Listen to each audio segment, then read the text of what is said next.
Hello, hello. Oh my god.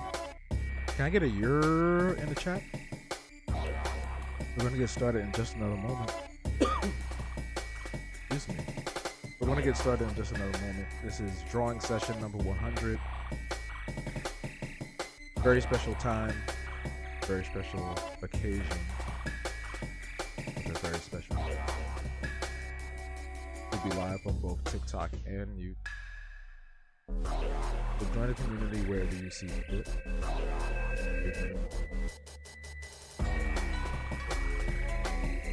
It's the time to talk about half-tunes, talk about the characters and all things that are going on. It's kind of like a second work. While you wait, make sure you hit that like button on the video. Stay active in chat. Share out the stream. It does help a great deal. I would greatly appreciate it if y'all could do those very lovely tasks. Help me to help you. Help us.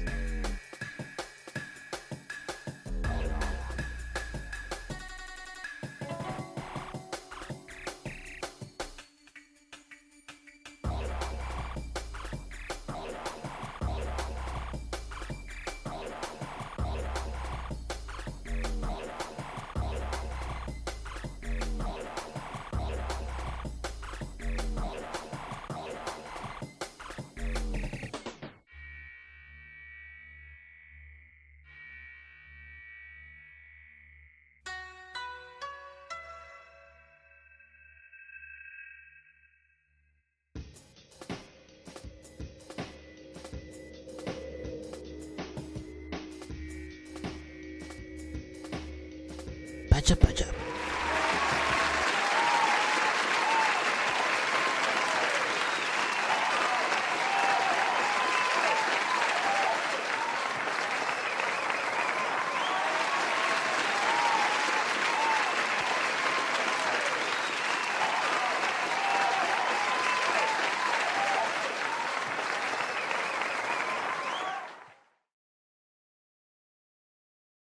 That was that Anthony Mackie face. Y'all know that face Anthony Mackie and Janet Jackson be making? That's what that one face was. But what's good? It's me, your guy, all the way from Bed-Stuy, Habo, and we're back here for another lovely stream. It is drawing session number 100. Bust out the candles and the balloons, or whatever they do during celebrations. 100 live drawing streams. I started these about 4 years ago during the height of the lockdown, and I did not see myself doing this long term. So it's really great to be here with y'all and finally getting to this triple digit number.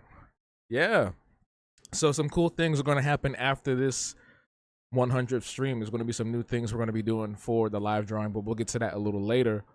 But hang out with me for the next few hours, and we're going to have a good time listening to some nice drum and bass, listening to the silky sounds of my voice. As y'all put it, I hate the sound of my voice, but y'all said it's nice. Good to see you, Coco, James, and everyone else that's lurking and coming in. Like I said, we're gonna be on both TikTok and YouTube tonight. Hopefully TikTok does its thing. You know, I would love to see the numbers I see on Saturday on a weeknight. That would be great, but we'll see. I have an illustration prepared that I was frustrated with, but I pushed through. You know, sometimes you want to work on something and it's not coming out the way you expect it to. It happens in life, right? So I just kept, there was a point where I was about to crumple it up, right? And I started on a whole different illustration, and then I kept looking at it. I was like, what if I just keep trying? What if I just keep going? What if I just try to add in something else, and then we can just fix it in post? So I stuck with it. Hopefully it comes out really good, and y'all enjoy it. It will be a print. This will be a brand new print that will be available on my shop, and I'm excited to start selling things again. Start selling things on the habtools.com/shop. Sweaty Minds did update today, so if you haven't already, I need to change this one. Hold on. My bad. Sweaty Minds did update today. So if you haven't seen it, go check it out. Sweatyminds.com. I mean, Heptunes.com/sweatyminds. Right over on my website. Leave a comment and give me some feedback. Say something. Y'all be too quiet sometimes. I feel like I'm talking to a wall. Y'all be too quiet sometimes. I need to see y'all on the videos, and I need to see y'all on the comics. I want you to comment and tell me how you feel and what's going on, because I don't want to get to a point where I stop doing something and somebody's like, oh no, why'd you stop doing the thing that I like? I didn't know you liked it because you don't say nothing. So let's do that, okay? I appreciate y'all. But let's be communicative, okay? That'd be really fantastic. Another important thing that's coming up, October 31st. I don't know why they're releasing this on Halloween, but they're doing it anyway. BioWare is dropping Dragon Age the Veilguard on Halloween, so I'll be playing that on October 31st, 8 p.m. Eastern time. Mark your calendars, save the date. It's on my website as the schedule says, so don't forget. It's also already like posted on YouTube as a thing, so yeah. You already know the vibes. And this Saturday, so another important thing, this Saturday is the last Saturday for Sly Cooper. So if you've missed the streams and interacting with me during the Saturday mornings, this is the last time to do it with Sly Cooper. Sly Cooper's going bye-bye after this month. We have a poll up on the YouTube community channel, chat tab, community tab. And there is a vote for November's Saturday morning games. Saturday morning streams seem to do really well. We've gotten a lot of things popping off on that side. So many people come through to just talk about the nostalgia and also try to tell me how to play the game, which I tell them not to do. But yeah, Saturday morning streams are a thing now, at least for the foreseeable future. And next month it's going to be a brand new game. There's a community tab poll right now on YouTube. Go vote if you haven't already.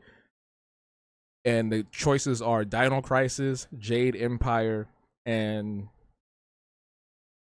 I forgot what the third game was. Regardless, Dino Crisis seems to be winning in the lead, so Dino Crisis will be the game, might be the game for November. I will stop looking at the poll around Saturday. So Saturday, you have until Saturday morning to vote on that poll on the YouTube community tab. And then starting November 2nd will be our brand new game for the month that we'll play. And I did hop on Dino Crisis, and I don't know, that game's a little they got tank controls in that game, and if you played them old Resident Evil games, you know what I'm talking about. But that's pretty much it for the announcement. Oh, also I will try to plan some, I want to plan something for the 10,000 followers on TikTok. We reached 10,000 followers a couple of weeks back, a week and a half ago, and I want to do something special for that. So it may have something to do with Saturday's stream, or maybe its own stream down the line. I'm not entirely sure, but we are celebrating. That 10,000 is a big deal. You feel me? And we like I want to replicate that on all my other platforms too. But like getting that on TikTok is that ain't no easy feat. So I'm gonna toot my own horn there for that. You know what I'm saying? People came through for Doctor Who. They came through for the artist opportunities. They came through for my own art. They came through for my really poignant, opinionated videos about gentrification and race and video games. So like, hey, we here. All the way up. On the way through is up. It's only up from here. That's what I was trying to say. You can imagine me for audiobooks. Oh God. Y'all would have to get a refund. Y'all would have to get a refund on that one. But yeah. So that's what's happening. One more thing before I forget. There will be a new video up on Friday. I just finished the draft. I spent like literally the entire afternoon writing this draft for this new video that's dropping. And I think after I had a peer review, I think it's going to be a really good video that a lot of people will appreciate, especially if you are a professional working artist in the creative arts field, specifically in the visual arts. So yeah, that's going to be a great video. Out on Friday, probably around, well, I'll let y'all know. You'll know. But yeah. Shout outs to our new Patreon member as well. I forgot to shout them out last time I went live. Celestrius for the $5 membership. I appreciate that. And a shout out to all the people who have joined the YouTube membership as well. We're calling it BB's Besties now. BB's Besties. So PJ and Phalian, thank y'all for joining the YouTube membership.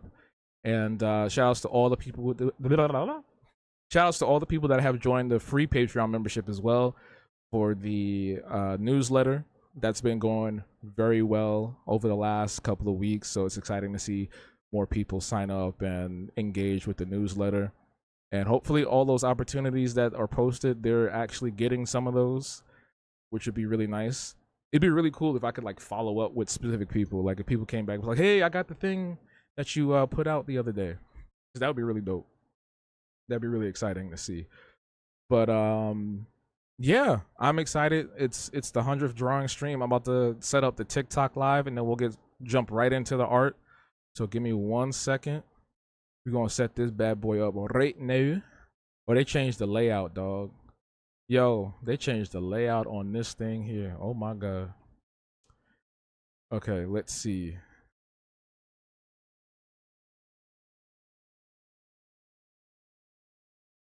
How y'all feeling in the chat? Wake up. How y'all feeling in the chat? How y'all feeling today? Happy Wednesday? Happy Wednesday. The new episode of Abbott Elementary was out tonight too. I'm excited.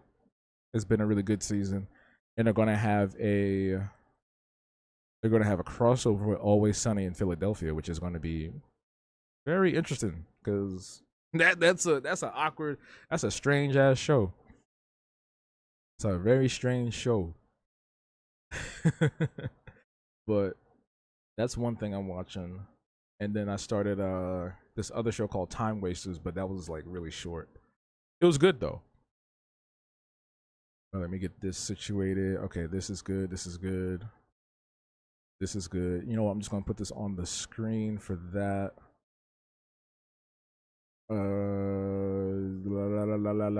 Okay. Let me switch over to here. Okay. Let me start the music. Let me know if it's too loud. Like if it drowns me out. That's a problem, obviously. All right. It's a strange show to cross over with Abbott. Yeah. All right, we are live. We are live, coming at you live from Galaxy News Radio. It's a 3Dog. Wow, wow, wow. All right, we're good on both platforms. We're good on both platforms. All right, y'all can hear me loud and clear. Y'all can hear me over there. You feel like a game dev at GDC? What do you mean? I mean, I know what GDC means, but what do you mean that you feel like a game dev at GDC? Because of the stream? I hope that crossover comes out soon. Not that I'm impatient or anything, but I want to see it now. I want to see it now. And if y'all have any questions about, you know, my characters, Habtoons, all that good stuff, I'm ready to answer them. That's what we're here for. That's what this is about. It's about that. It's about time. You're right. I could actually... Yo, CB was good, bro. Do you follow my schedule and the stuff I be posting on social media? Because if you do, you would know that I'd be live right now. Special occasion, drawing session number 100, a celebration of all things Habtoons and the last 100 live drawing streams that started during the lockdown. The lockdown when we were all inside, waking up to play video games every day. Well, some people were going crazy. Some people was losing their minds. They was like, I don't know what to do. Read a book, nigga. Like, like you ain't acting like you ain't never been inside before. We was thriving. The gamers was thriving, bro. Super thrive.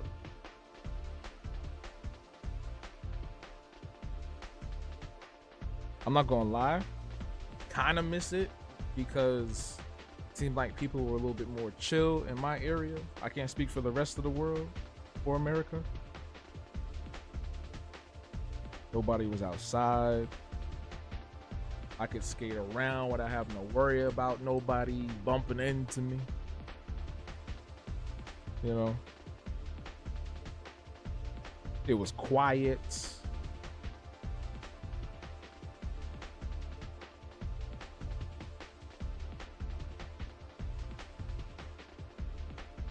Aside from all the, you know, the tragedy, pretty decent time.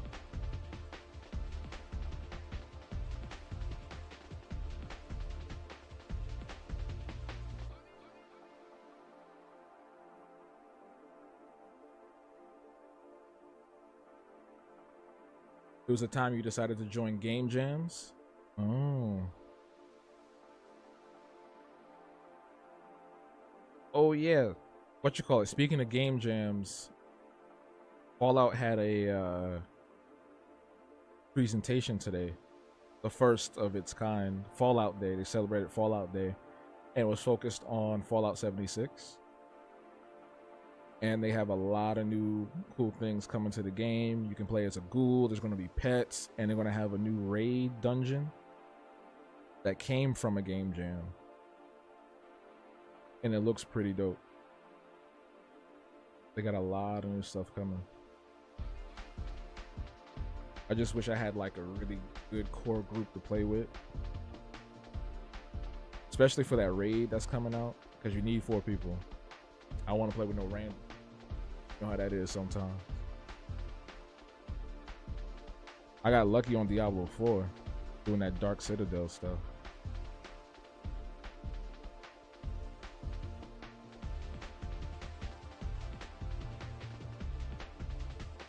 But yeah, if y'all got questions about any of these characters, I want to say it again. Habtoon Hunnit, Rachel Jackson. Not related to Michael Blackson. I don't know what that was about. Y'all know Michael Blackson, that's not even his real voice. He just be doing that. Just for the shit, for shits and giggles.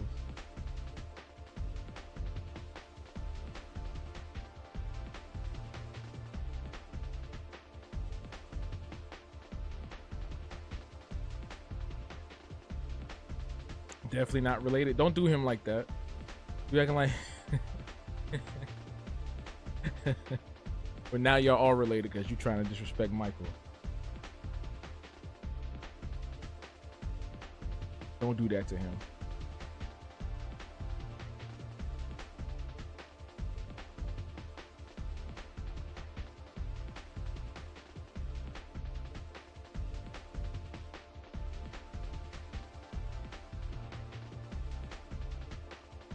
What I was going for with this, since nobody want to ask, the fuck?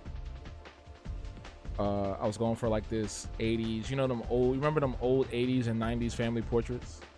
Y'all remember the ones? He would be dressing up with the same outfit, the same colors and stuff. Like they had the jean jacket. Y'all remember when black people used to go to with the jean jacket outfits all the time and taking the pictures? Y'all remember that? So this is based off of that, without the jean jackets though. But they all gonna be wearing the same color, which is the Habtoon too.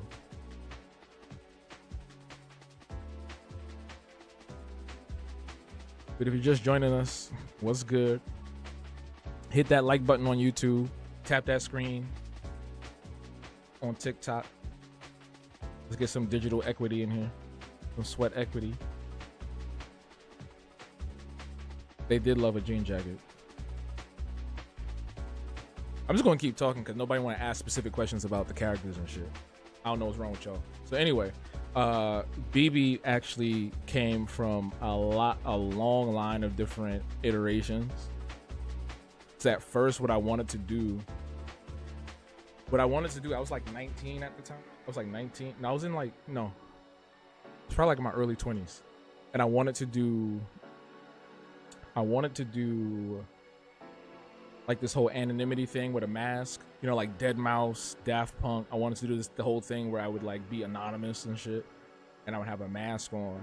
So I designed this big plush mask that I would put on and walk around the subway and the streets with, just to be like weird, right? I never actually got to like get the thing designed like in real life with real materials. There was somebody that I had that was going to do it because I knew somebody that designed costumes, and I never got around to doing that. But I eventually turned that into like what the character or persona would be for my online presence before I started posting pictures of me like myself, right? So I would draw this character. It was me but with the mask on, and it varied from like first it like it was round.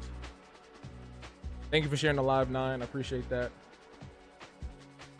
And oh, looks like somebody's about to get invited to the block party.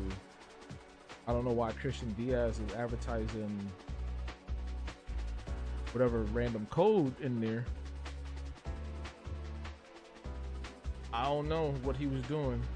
He did like the live, but he was also promoting some weird stuff in there. We don't do that. Anyway, yeah, so I was going to like walk around. I literally have, I'm getting distracted. See, this is why I can't talk and do art at the same time. I do have like some short films that I've made wearing different types of masks. Like I have this one where I wear this really crazy looking monkey mask, which was a whole like statement in and of itself. But anyway, I will walk around with this. The goal was to walk around with this blue mask. Didn't get it made, so I made the character instead. So the character was just me. Brianna was good, or Brianna, sorry. Or the short form. They're on my hard drive. They're on my hard drive. So only people that were here from like day one have seen that, or people that have like come to my physical area to watch it have seen it. And maybe like once I reach a certain level of followership and engagement and community activity, I'll probably post that publicly. But right now it's just like that's on my hard drive. But yeah, so the character, me with a mask on, this blue mask, and eventually it led to me designing like a mascot because I wanted to have a mascot. So eventually I got rid of the person, and I would just have this head. It was a head. It was kind of like this doll, right? Like a voodoo doll type head. It had like a Stitch and wonky eyes and shit. And that was like the logo. That was my logo for a while. And then eventually I started just redesigning it because I didn't like the way it looked. I always get tired of the way something looks. So I ended up redesigning it. And I came up with a name because I wanted to give it some sort of personality at least. So I came up with a name, Biolda, which I'm pretty sure is I think it was Creole. I think it's Haitian Creole or some other language where that means beholder. The beholder. So it's Beeodle or Beolde, something like that. And I went with that for a little while. And then one day I started designing different versions of BB. So one day I looked at it and then it was like an Oni mask, like with the teeth, with the teeth sticks out of the Oni mask. And then it was something else. I'm trying to remember all the iterations. There were so many different iterations. And then I landed on like a design for an actual like full-fledged character, which was at the time still Biolda, right? And I didn't know exactly how to like draw it. It was just like this random little Muppet looking character, right? And then one day I was looking at like some different lore. like American lore, and I landed on the, oh god, what was it called? So there's a Pokemon called Sableye. There's a Pokemon called Sableye, and I think it's one of the coolest looking Pokemon that they ever made from like the previous generations. And Sableye is based off of some sort of goblin from like American lore, I think. American or Japanese, it could be American. So I started looking into it, and there's different types of little goblins from American folklore. And there's one called the Hobgoblin, Hobgoblin, Hobgoblin. And I was like, why don't I just call it a Hobgoblin, because I'm Hab. So with the Sableye character, I kept looking at references of it, and I kind of based the initial draft design of BB on that. And then over time, I just started to change it because I didn't want it to be a carbon copy of Sableye. I didn't want him to look and feel exactly like Sableye. So I was looking at different types of mascots from like the 90s and shit like that. So BB went through more iterations over time before he got to BB, right? I actually have a document, I think it might be on Patreon. I have a document where it shows all the different like early stages. Like at one point he was going to be something, he was going to be a character that walked on his forearms, his arms, right? He was going to be taller, he was going to be different types of things. He also had like, so the crown, he had like a crown, so that was like another like motif I wanted to add to the character. He had like a crown that would like float, and he would like wear it all the time because I want him to be like, it was like he was the king.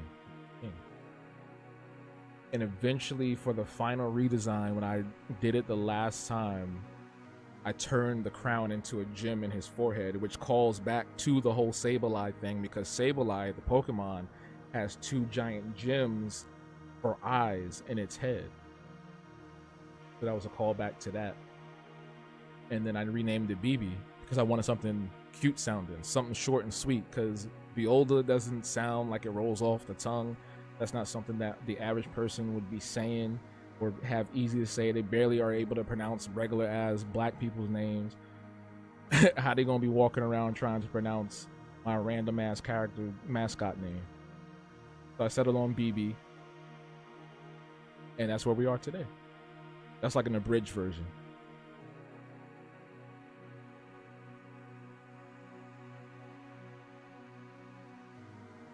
And after I finished, like once I finalized who he was and what he represented for the brand, that's when I changed. That's when I added in the other characters like Memi and all the other Hobgoblins, right? And since then, I've kind of just been building on the lore of these little creatures in different ways that y'all will see eventually. Like I have over a decade's worth of lore and characters and plots and stories that have yet to be released. So there's a lot of stuff in the store for y'all, like assuredly.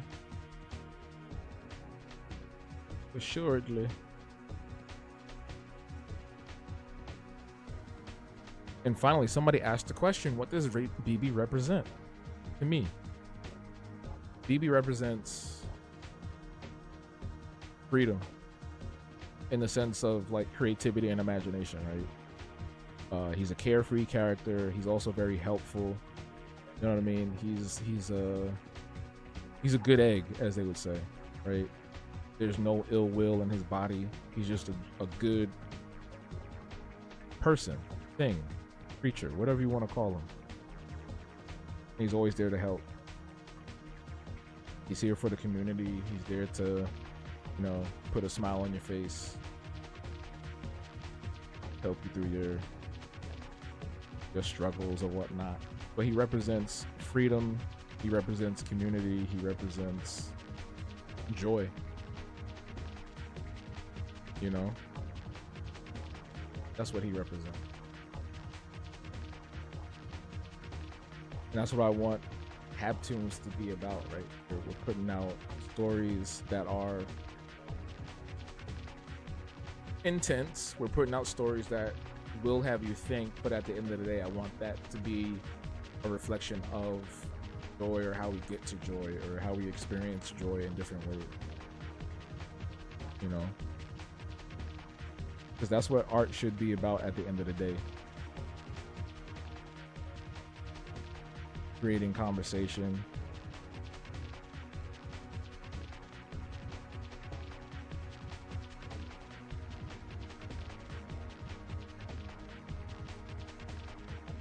Creating community, all of that good stuff.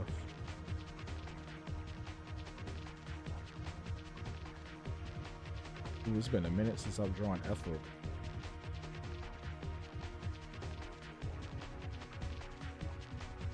That's why I'm staring at a picture of her right now, so I can be as accurate as possible. I've only drawn her. I haven't drawn her as much as I used to. All of these characters are old. The newest character out of all of these is C25. He's the newest one. But Ethel is probably... Ethel is like... As far as the creation of the character, her actual age is different. But Ethel is... When did I make Ethel? Ethel is like 13 years old. Like, this is an old ass character. Out of all the characters here, Ethel is the oldest. I have characters that are older than her. Again, as far as the creation, not the actual birth dates of the character or age of the character. Who's the real protagonist in the photo? Also, do you have an idea how it's going to end with the flow when telling the story? Who's the main protagonist? They all are. They're all characters from their own stories and comics. And with Sweaty Minds, this is an ensemble cast, so there's no like main character in Sweaty Minds because everybody is the main character. Like when you watch Ocean's 11, right? Like we can say the main character is Danny Ocean, George Clooney, but like everybody is there on screen doing something important. Everybody is part of this story and integral to what's going on.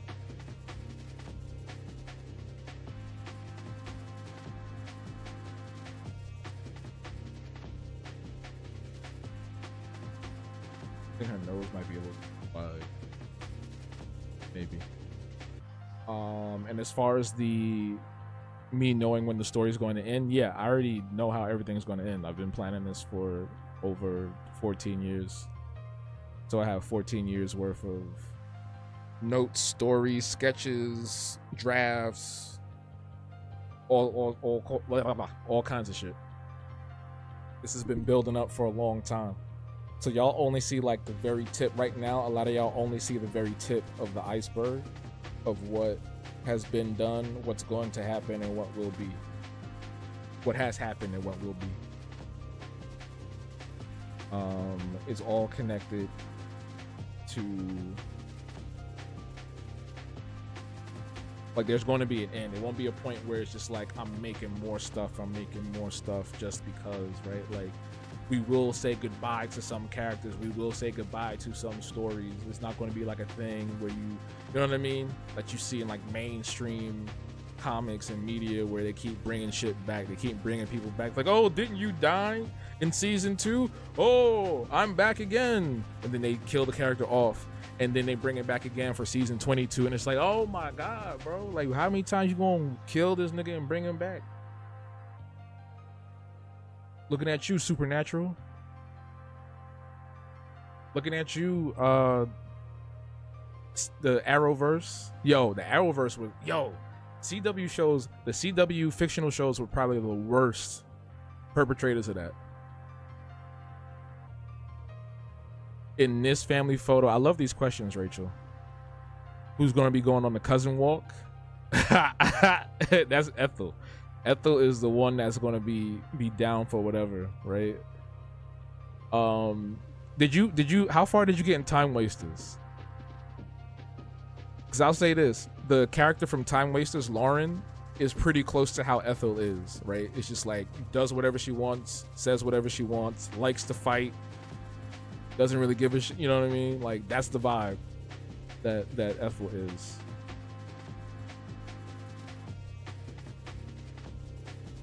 That's the vibe. They're all the protagonists of their own story. I think I spelled the word right. Yes. Yeah, you did. You got that. Good job. Good job. I was trying to go for, because her hair has changed so much. I was trying to go for like this very particular style I saw on somebody else. It was like big, but it was also like kind of flowing down. Halima, thank you for the lives. I mean, thank you for the lives. Thank you for the likes. How you doing this evening? The likes on TikTok. Yeah, Lauren and Ethel one and the same. Like literally, the one part. I don't know how far you got. I don't want to spoil it. But there was one part where she was getting ready to like really square up with somebody, and it was so funny because like the situation did not call for it, and it was just. I was like, yo, this lady is funny as shit, bro. I love this character. But yeah, Ethel's kind of like that. She's kind of like Tank Girl. If y'all familiar with Tank Girl, those are kind of vibes we're going for with her. So she's definitely the cousin you're going on the cousin walk with, the cousin that pull up with the goodies. You know what I'm saying? I'm doing pretty good. I'm doing pretty good. Just chatting with the people on YouTube, and now you on TikTok. Which Habtoon is making mac and cheese for the function?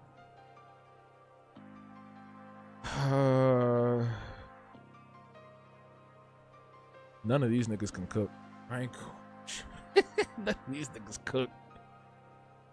Some of they compatriots do, but them, none of these. They gonna throw something in the microwave. They gonna throw something in the microwave real quick and call it a day. Like if they ain't have somebody checking in on them, they probably be eating Chef Boyardee every day. Bubble guts 24/7. You feel me?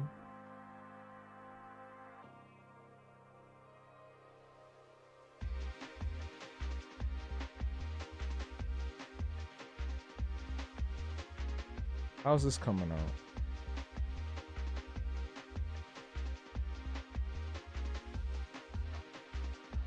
I might have to add some pick to it.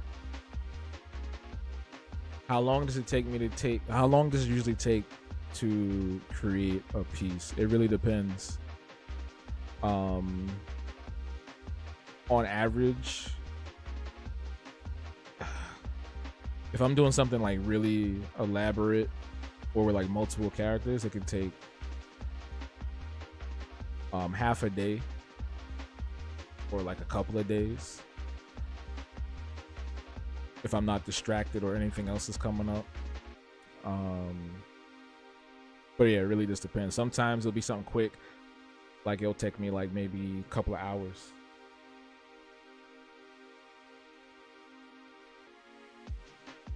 Almost wanted to react like young Neil from Scott Pilgrim. Oh, that's kind of a big question. All those Habtoons from the dad side or mom side, you know there's a difference.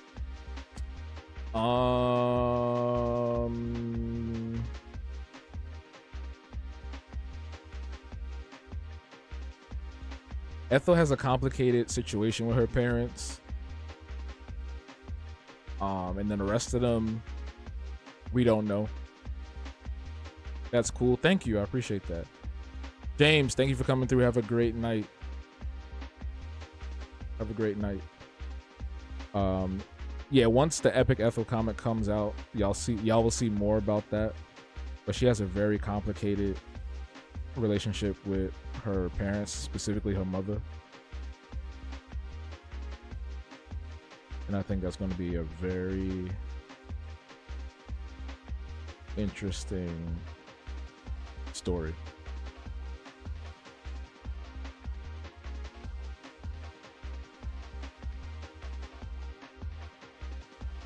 Figure. Watch out for the big girl. How would each of them be like when together in a room? Will they be chill with each other, or are they gonna make them fight all the time? That's another good question. Let me see how this looks. Okay, that's a lot better. That's better. That's much better. That's the only thing that the problem is drawing the big hair sometimes. The big hair be the problem sometimes, bro.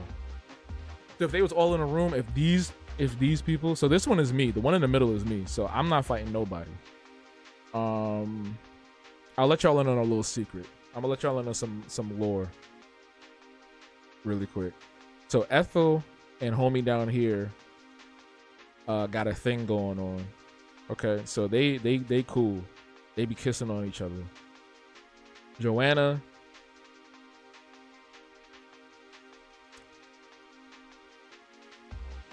has distrust of hobgoblins, so her and BB probably wouldn't be getting along too well. BB gets along with everybody because he's everybody's best friend. But I do also have characters that, like, as soon as they see each other, they smell each other, they want to scrap. So big hair is a problem in terms of composition and drawing certain scenes in comics. So you do have to compensate for that. Like I can't sit here in front and say that it's not an issue. Like you do have to compensate for big voluminous hair. That's why a lot of the times when you do see cartoons or animations, right, the characters have shortened hair, or it's tied down, or they're usually like in their own space, right? Like it takes, like, look at trying to think of a character like they usually conform it to a certain shape, right? If it's a character with big fro, look at Garnet from Steven Universe. They conform it to a certain shape and size, right? Because it's easier to draw that way. It's easier to animate. Moon Girl and Devil Dinosaur, the same thing. They usually have her hair tied in like buns or a bow or something like that. Even though it's still natural hair, they do compact it. And the only times you do see the big hair moments is if, like, you know, they're transitioning into something else, or there's like a comedy moment, or there's something dramatic happening, or in the case of like Hair Day. Y'all know the comic Hair Day? That's when you'll see like the big, you know, hair sticking up and out like that.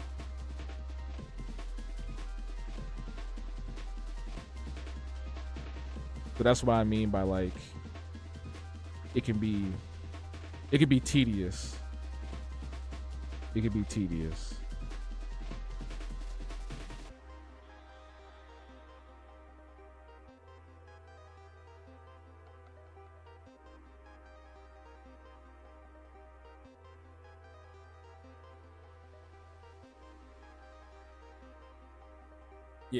Yeah, that's what I meant. So it's not like an issue like, get that out of here. It's just more of like the practicality of it. Ethel is taken. She's my type. I love natural hair, no Umar. That's funny.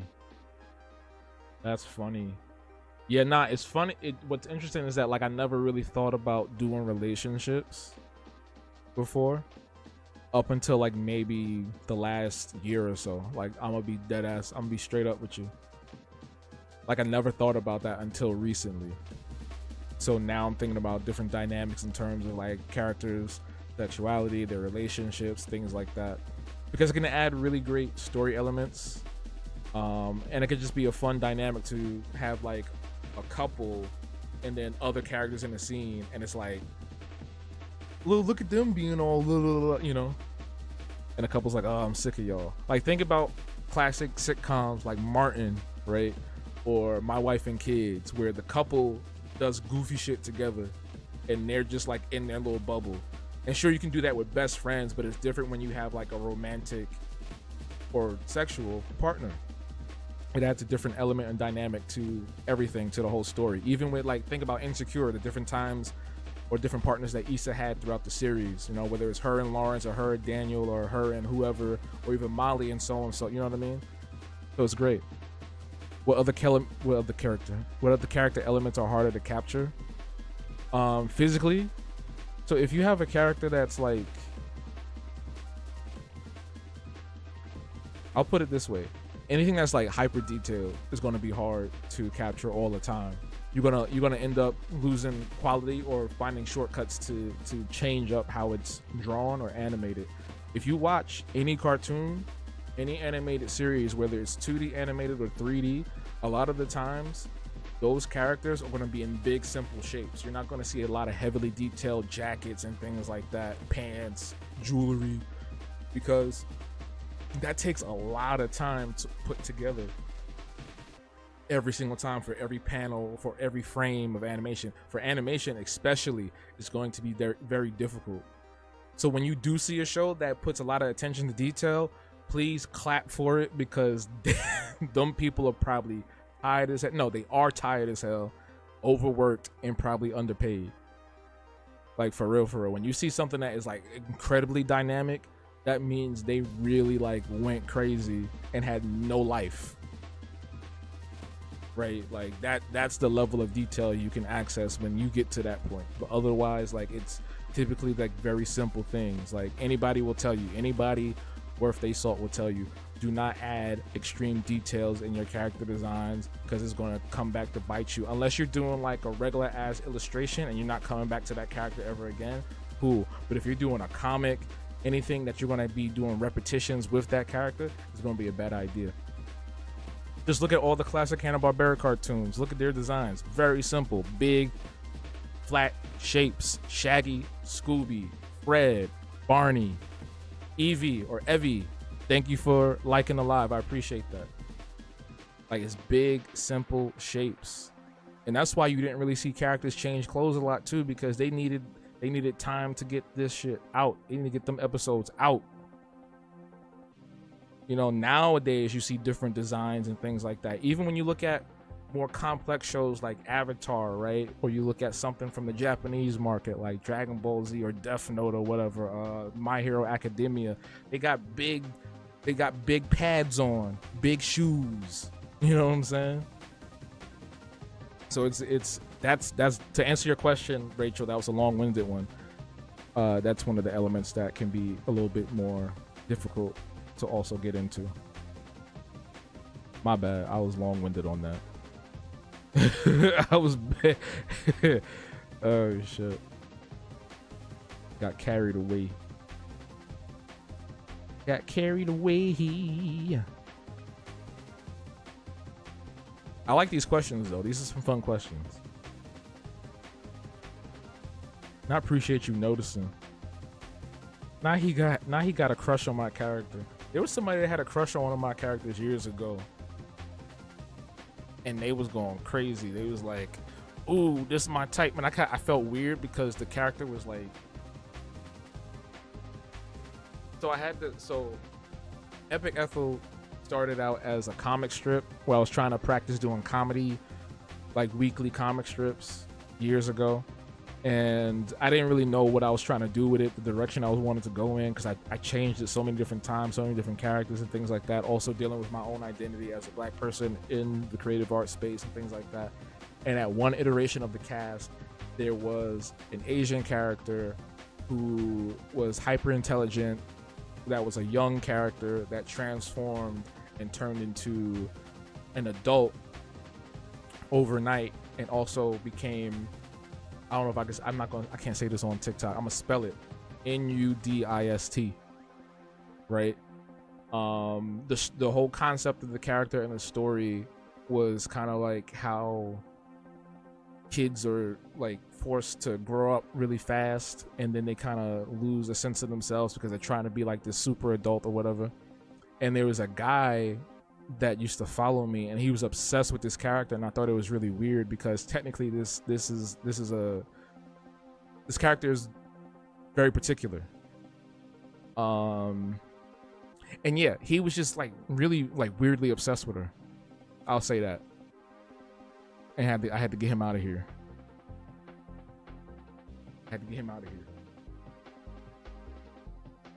Deku's design change got ridiculous over time. Not gonna lie, I don't watch the show. I just know a little bit. What's your favorite element? What's your favorite character elements to illustrate? Any elements you are still working towards mastering? Or you mean if you mean like specific things in terms of like um hands, hands are very difficult. Hands are very difficult. Anybody will tell you that. That's one of the hardest things to do. Sometimes I'm good at it, sometimes I'm bad at it, sometimes I'm just like, why even bother? Hands, feet, and I want to get really good at like dynamic posing as well for like action scenes and shit like that. Like I'm really proud of myself because I used to struggle with women. Like I never used to draw female characters. Like when I was a kid, I never would draw female characters at all. Like it was just all like boys. Like I was drawing like characters my age, so it was all like boys. And then I just started practicing. Ethel was the first female character that like I started really practicing with, and that's why she stuck with me. She was like the first prominent female character in my whole like pantheon of characters. Black female character, I would say, because there was one before that I used to draw when I was in my I can't say this on YouTube or TikTok either. I'm gonna spell it out. COON era.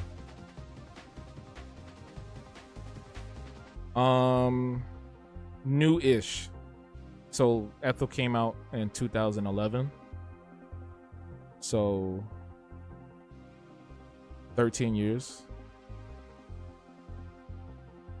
And the funny thing is, because of the way I draw women, a lot of people, before I started revealing my face, a lot of people thought I was a woman because I don't draw them like super scantily clad and all this stuff. Like, yeah, I'm gonna still draw them with like prominent features and things like that because that's what I grew up on. I grew up around busty women, thick women on the bottom, you know, bottom heavy women and things like that. Like, you grow up in black culture, you're gonna see that. But I don't BODing like a lot of other people would do, like a lot of my contemporaries would do, that you see online at least, you know. Try to avoid that because I don't know, it's just never was my thing, you know. You was 11 years old when? In 2011? Wait, I thought you was my age. Brother, what? Brother, what?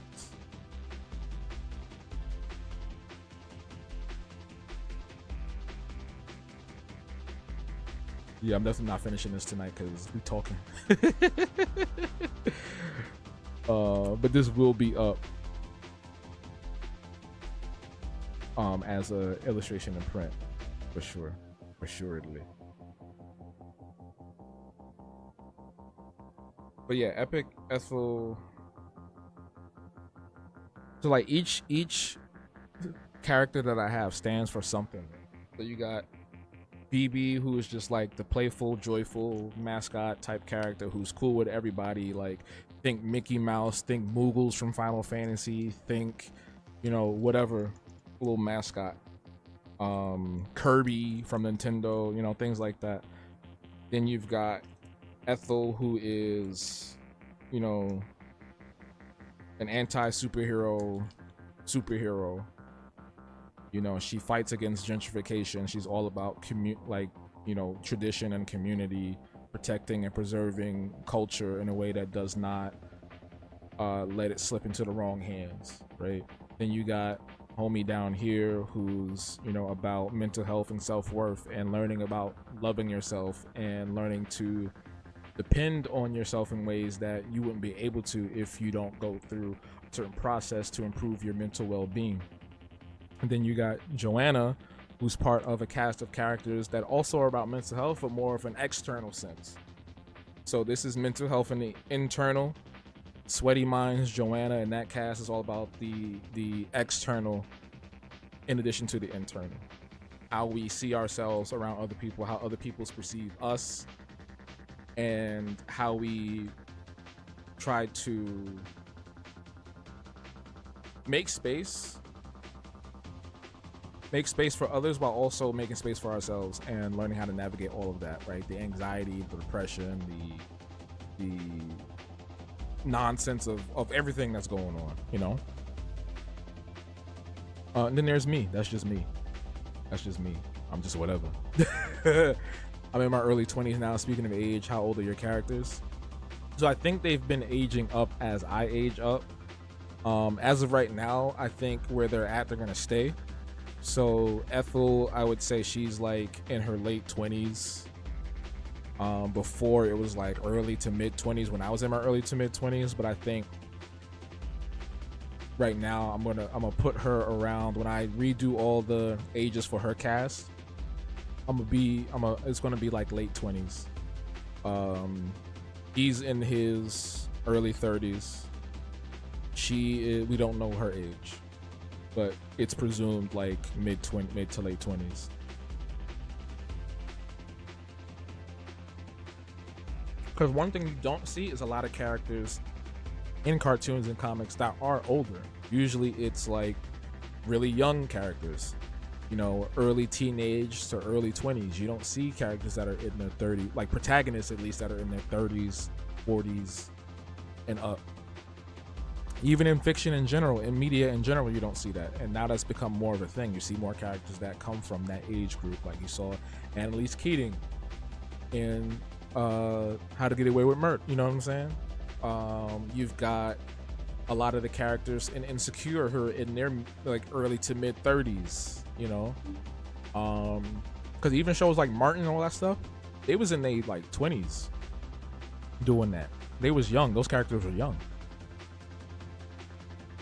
Low-key, the Habtoon sounds like more of a complex manifestation of the idea of ego and the super ego. You're very perceptive. I love the idea of aging them as you age. The stories are needed.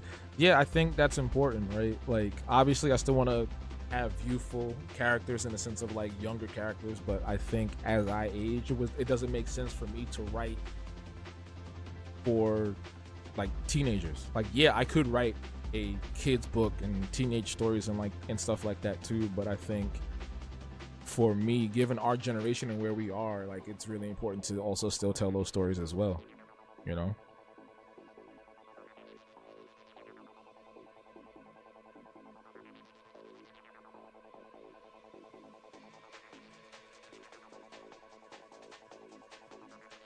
Very important.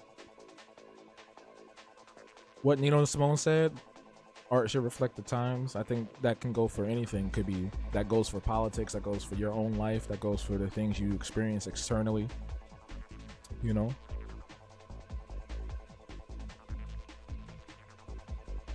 It's an all-encompassing thing.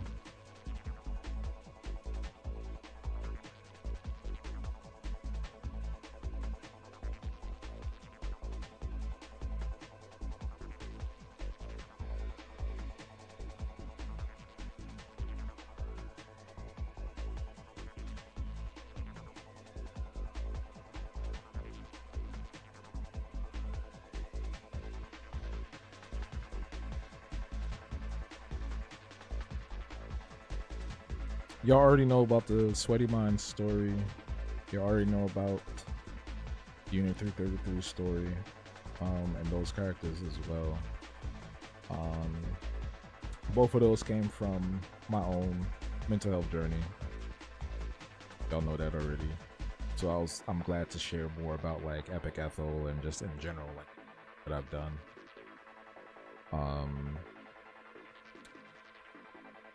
I actually had a story that I had dropped in 2020. You know, speaking of creating something on the times and of the times, and it was a COVID. It was a C-19 story, and it was crazy because I think I was really onto something, and then I just like stopped and I scrapped it because I was doing too much, and parts of it didn't make sense because there were parts of it where I wasn't really showcasing for it to be like the first major story. It wasn't showcasing the character, in the way that it should have been, you know. But like I had some really fun characters. Like I had like this Hotep character, you know, the one, you know, like the typical stereotypical one that's spewing conspiracies and things like that. I had these characters that were kind of like Android 17 and 18 from Dragon Ball. Like they were heavily inspired by them because I love the dynamic. No, it wasn't Hab Hotep, it was a different thing. But no, so like I really love the dynamic of Android 17 and 18 from Dragon Ball Z. And there's a lot of things from Dragon Ball Z I think are really cool that they just dropped the ball on, no pun intended. But Android 17 and 18 were freaky. Like they were extremely powerful. They didn't give a shit about anything or anybody. And they knew how to fight. And I thought that was cool. I don't want to say too much because I want to kind of like rework the story a little bit and some of the elements of it. But that's why I'm kind of speaking a little vaguely. Also, I want nobody coming in here and be like, "Oh, I'm gonna take his concept before you put it out." That's why I never speak about anything before I officially put it out. So, oh well, blah blah blah, you know. 'Cause I've had people steal from me before, for sure. If PJ was here, he would tell y'all there was a guy in like Argentina or somewhere who literally like took my drawings and put it on their like Facebook page because he thought that Hab-O meant Habbo, like Habbo Hotel. So he thought those characters were from Habbo Hotel or something like that, and he was like a Habbo Hotel fan page or some shit. So he was just taking it and claiming all of it as his own. And then PJ went and like essentially cussed him out in Spanish. And then he stopped.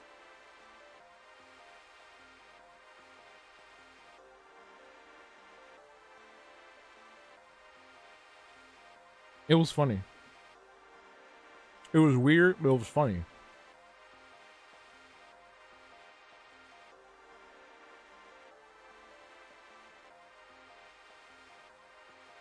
Metro!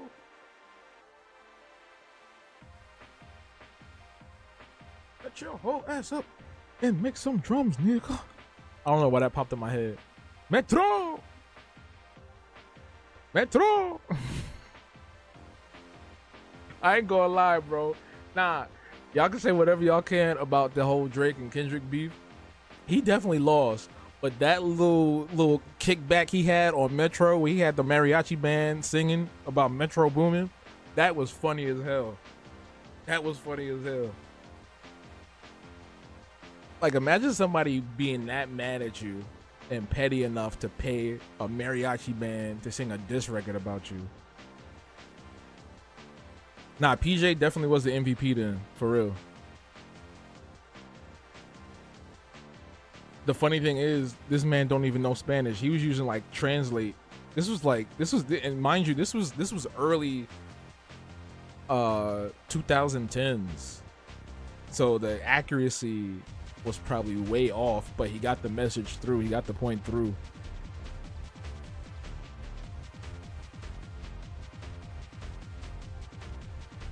So shout out to the homie PJ, always been supporting, always been back up. His whole family, honestly, are like some of the coolest people. They've been supporting for a long time. They were some of my first commissions online.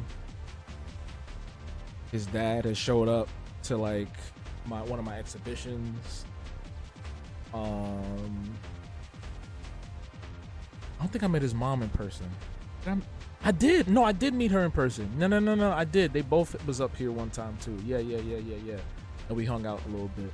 So yeah, me and PJ go pretty far back. Back in the days of like forums. Remember forums? Like pro boards and stuff like that. Those days.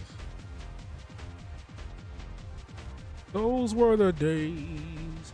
And when you want that. Goyles were goyles and men were men.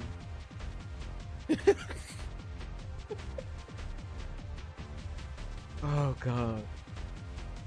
Yo, if we didn't have All in the Family, we wouldn't have Family Guy. The Google Translate drag for real.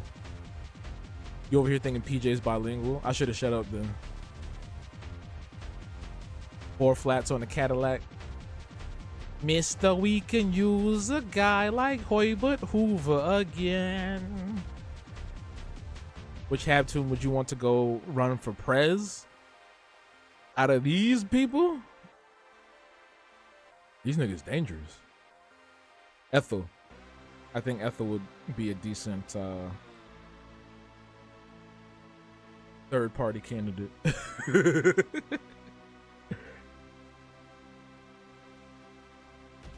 She'd have some very stern standpoints, policies.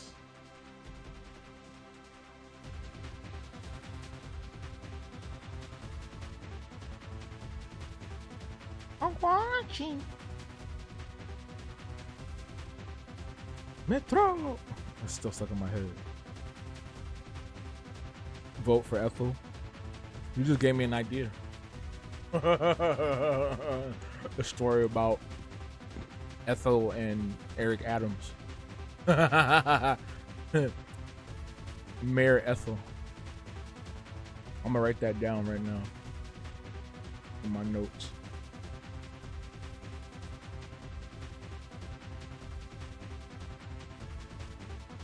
Girls were girls and men were men.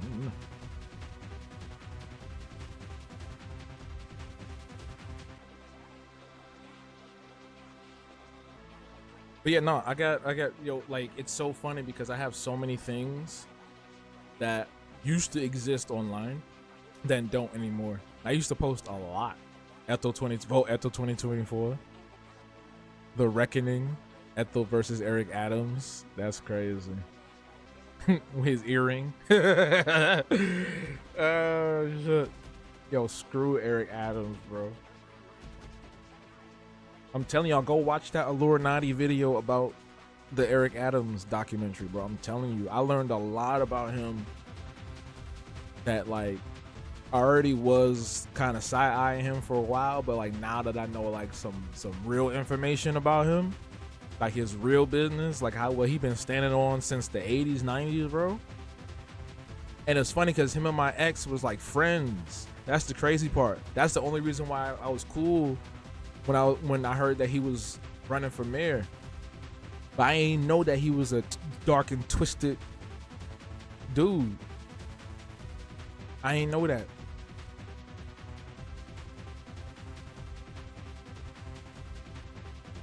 And I always think about like how she might be feeling now that all this stuff has come out about him. Cause he helped her with her business.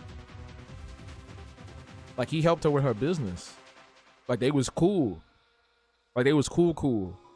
So it's like, dang. She must have been gobsmacked when them allegations was coming out, when the facts was dropping, when the indictment was being read live.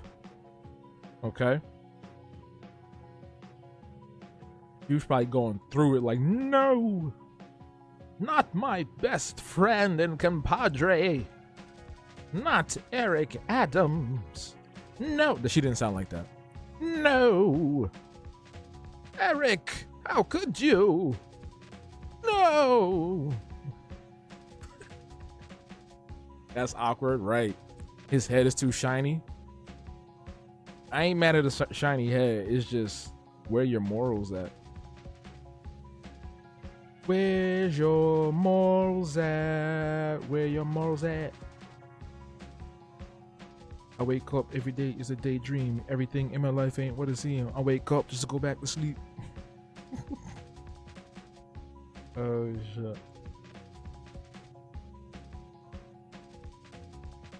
You can't with this voice. No, Eric, what are you doing?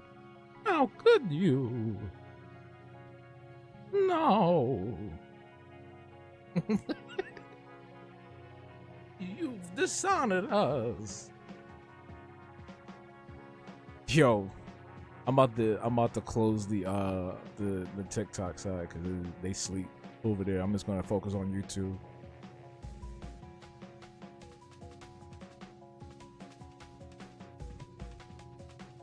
They'll probably wake up on Saturday. They usually wake up on Saturday. TikTok be booming on Saturday. TikTok booming.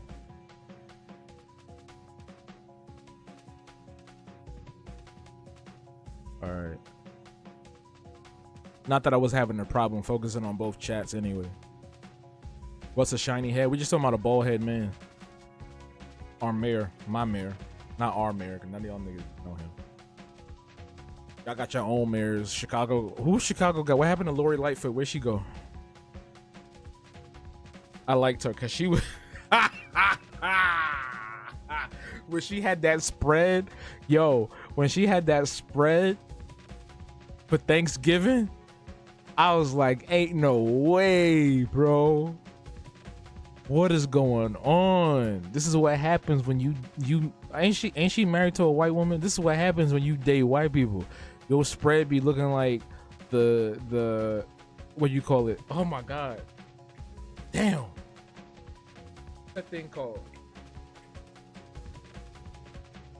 I was about to say the homeless shelter, but that's not what I'm thinking about. What's the one where the thing you take the old people at? That they spread look like they came out the the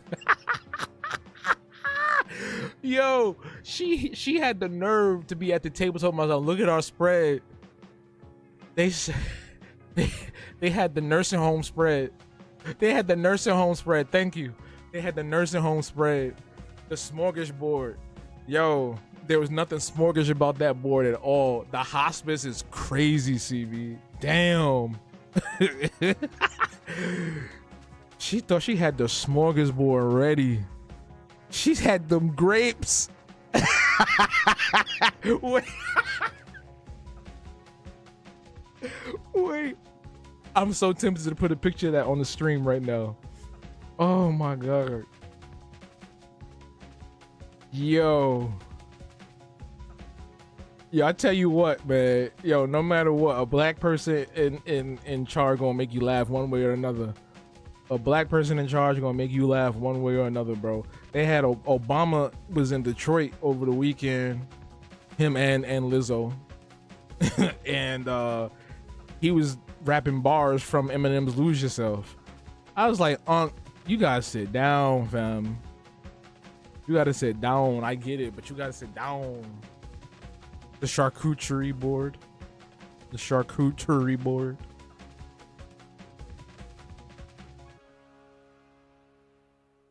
Mom's a sweaty. Mom's spaghetti. Yo, when he get riled up, it's funny as hell though. He'd be like, "Dang, bro, who made Barack mad? Who made son Barack mad?"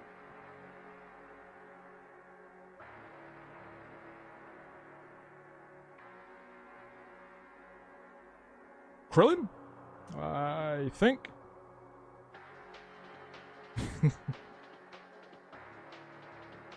He mad at black man. Oh, Laura, not. Hey, I know I speak about this lady like we best friends or something, but y'all need to check out Illuminati on YouTube. She made a really great video about that as well. It was a episode of her show Olay and Friends. So she's really connected. She's a public defender.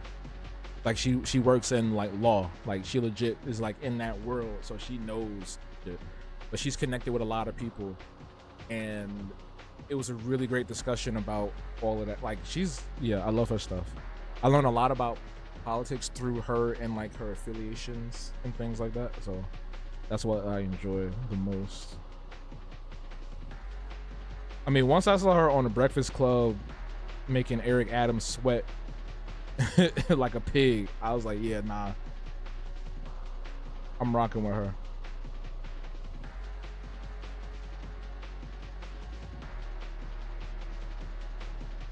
Rock is like, you niggers need to go out and vote.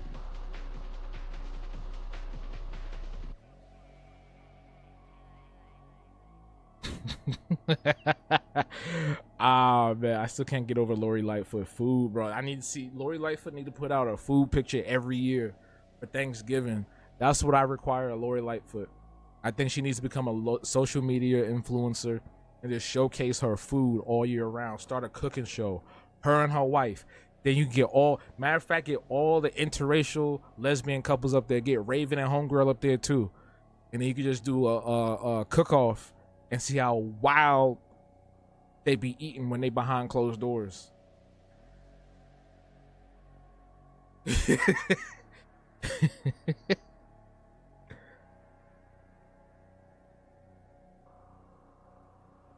Miranda, that's her name, Miranda.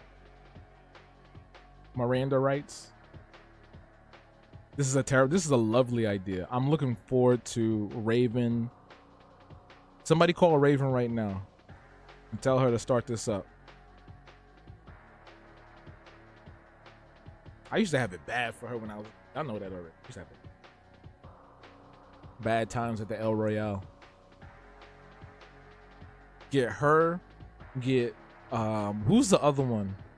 There's another, like, is it Nishi? No, Niecy Nash is married to a black woman. Never mind. Somebody else. There's another lesbian, interracial lesbian couple. Like, I'm really racking my brain. I don't know why Martha Stewart came up. Really? Oh, Niecy Nash is married to a black woman. Niecy Nash is married, yes, and she's also married to a black woman. Why is it hard to believe that Niecy Nash would get married? What are you trying to say? What are you trying to say?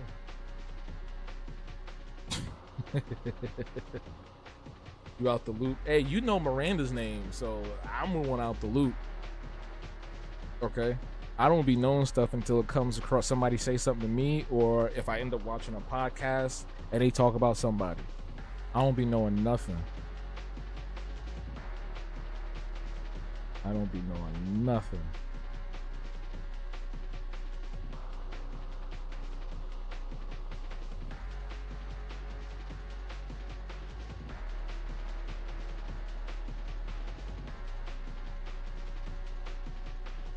Who what's that John Legend? John Legend, Chrissy Teigen, throw them in there. Just throw all the interracial couples in there and have them do a cook-off. That could be a show. That is a show that you can put on Food Network or BET, right? And get all the couples to have a cook-off and have the host be somebody that, like I said, outrageously black person, so they can just clown and shit on all the food without effort. We gotta think of somebody who's like the funniest, outrageous, loudest black person we can get. Put them as the host. And then have a co-host that, like, rounds them out, like a Bert to their Ernie.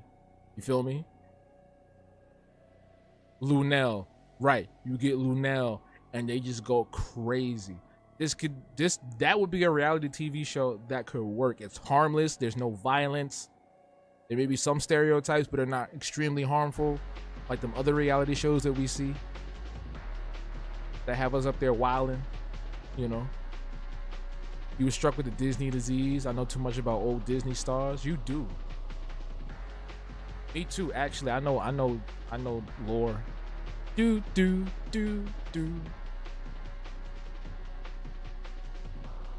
Lighthearted shade, exactly. Some lighthearted shade.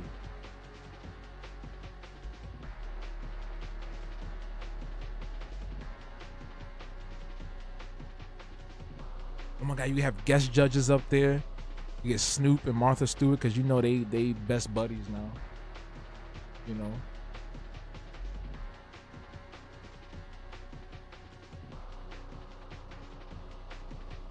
I want to see Azalea Banks. Put Azalea Banks on the TV show. That's what I want to see. She just be, yo, I love Azalea Banks.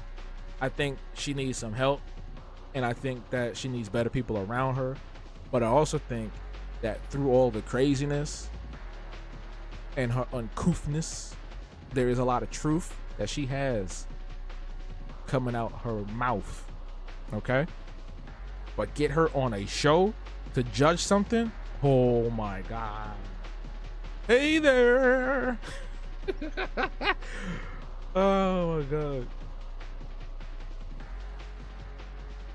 Her Frenchie line? Ashley Tisdale. Wait, what? Ashley Tisdale sponsors your trip to LA. Her Frenchie line at Target is everything. You just saying that because she sponsored your trip. The Uncouth Truth with Azalea Banks. That's another show idea. Somebody pay me.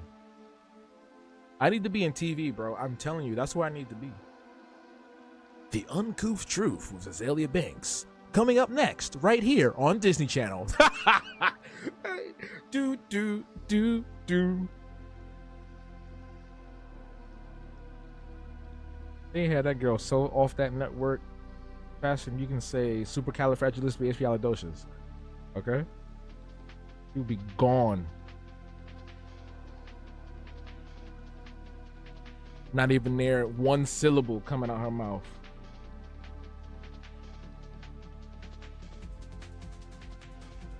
Does she like black men though? That's one thing I've been curious about for a long time.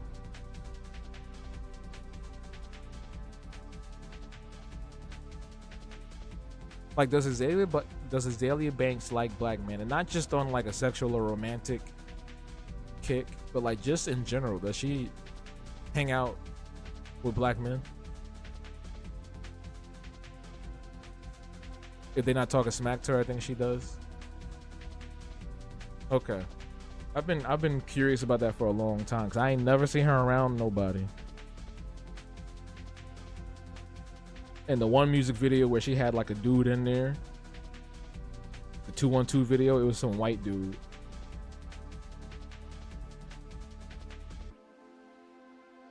He looked like he straight up was a hipster coming to Williamsburg.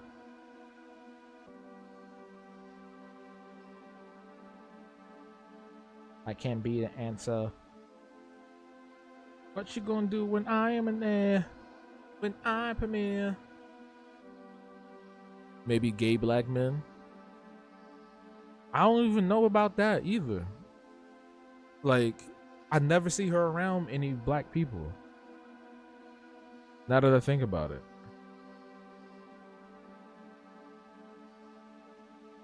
At least not black men.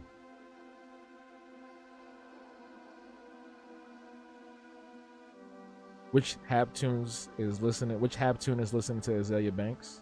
These are great questions. I love these. Ethel for sure. Miss Ethel Rita. They got her on a playlist, absolutely.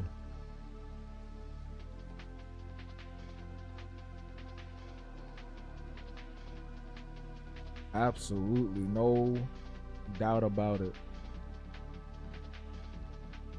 But listening to like the old stuff, 1991.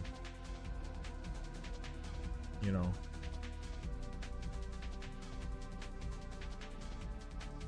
which Habtoon?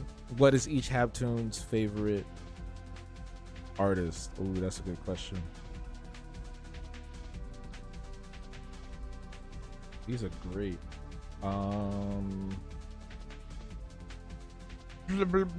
They're all reflections of me in some way, so there's a little piece of what I'm interested in for all of them.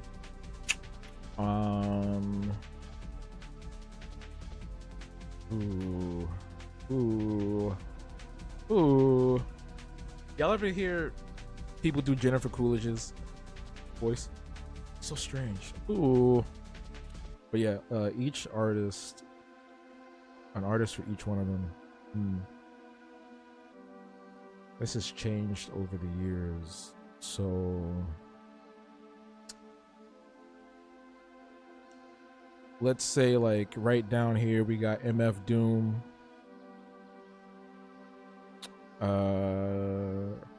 We come back up to the north.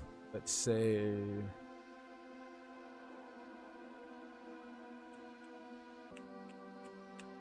neo soul stuff. So like, but like new. So like Ari Lennox. Ari Lennox, or old SZA, pre BBL SZA. BBL SZA, BBL SZA, ooh, ooh, BBL SZA, BBL SZA, ooh, ooh. Sorry. BB.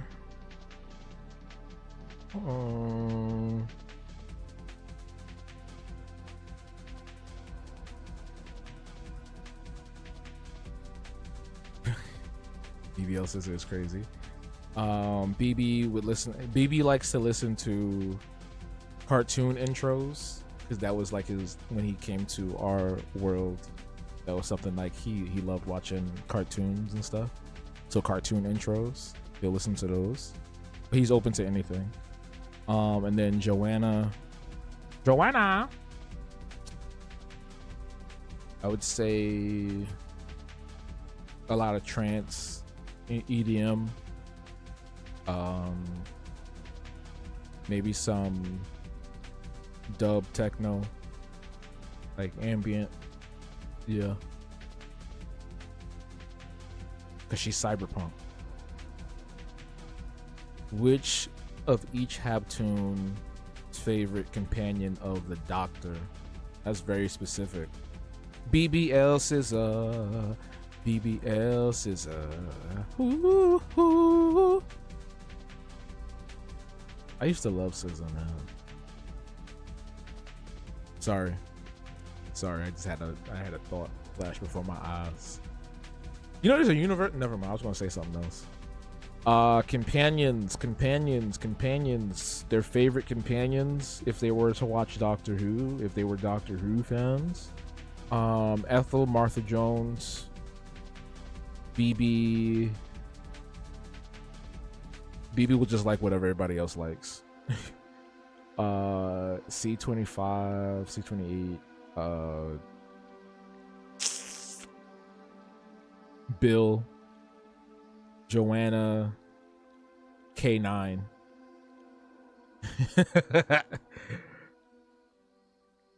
He's a robot because he's a robot. She's a cyborg, you know, cyborg robot. Cool. BB is you. Cartoon intros for the win. BBL is that's stuck in my head now. Because it works. It fits. But music was never the same after that.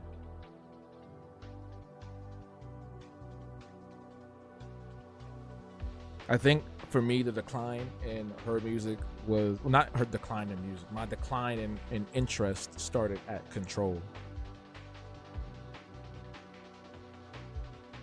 And that's when everybody started to love her. That's the funny part. That's when everybody started to love her.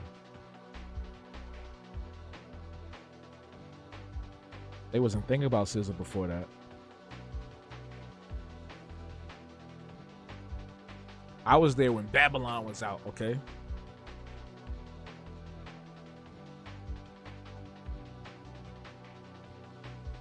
I was there when she was naming the albums and EPs with letters. Z. I was there when she was putting fake freckles on her face.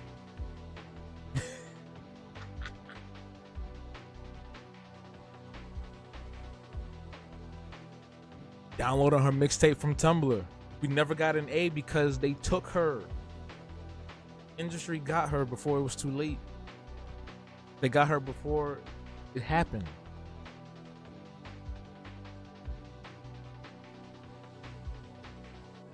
Speaking of Ari Lennox, I've been seeing ads with her lately. We're doing a lot of ads.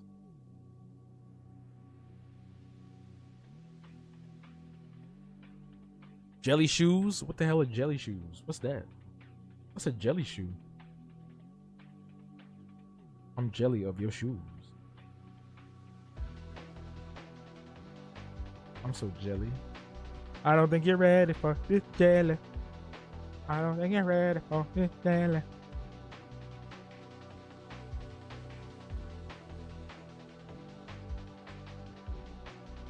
I gotta remember these questions so I can make a thing out of them. You gave me an idea, Rachel. I appreciate these outlandish questions.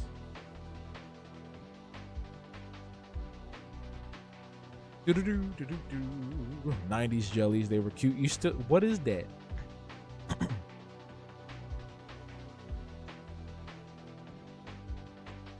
I'm gonna have to look it up later. I'll look it up later.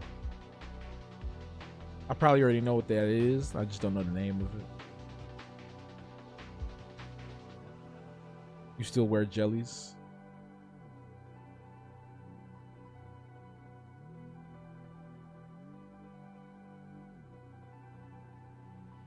We're having fun now with me and all the gang, learning from each other while we do our thing. Nah, nah, nah, I'm gonna have a good time. Hey, hey, hey. I don't know why that popped in my head. I'm so sorry, but I'm not sorry at the same time. I just remembered a few months ago, like half a year ago, there was like a group of people on TikTok recreating scenes from the Fat Albert live action movie. And there was a guy on here that looked just like the dude that was Mushmouth, and he was doing the whole Mushmouth thing. Hibbida, hibbida, hibbida.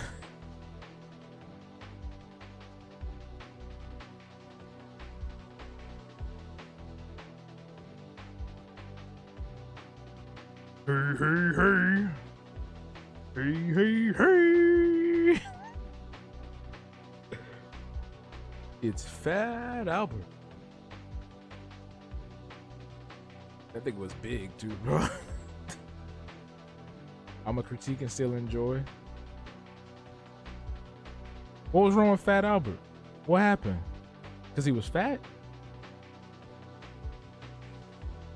What you got against? What you got against?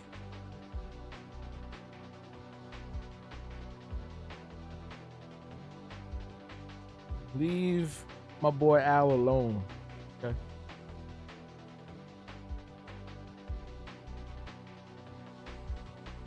Oh, cause you. Oh, right. Because of Bill Cosby. Yes. Yes.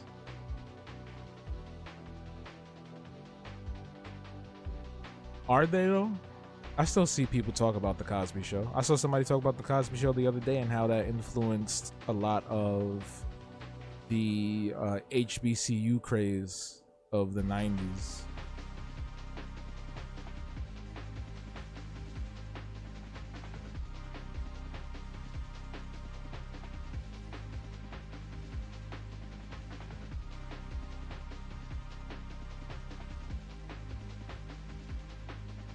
I know there was, so there's a museum over here called the Museum of the Moving Image in Queens, and they had the Cosby shirt or the Cosby sweater in there, and when all the stuff went down, they did take that away.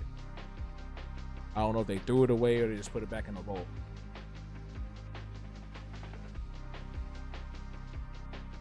The Cosby Show is undeniably impactful. I have created a hill just for it. Yeah, no, I think it would be a tragedy to dismiss and diminish the legacy of that show in spite of the creators'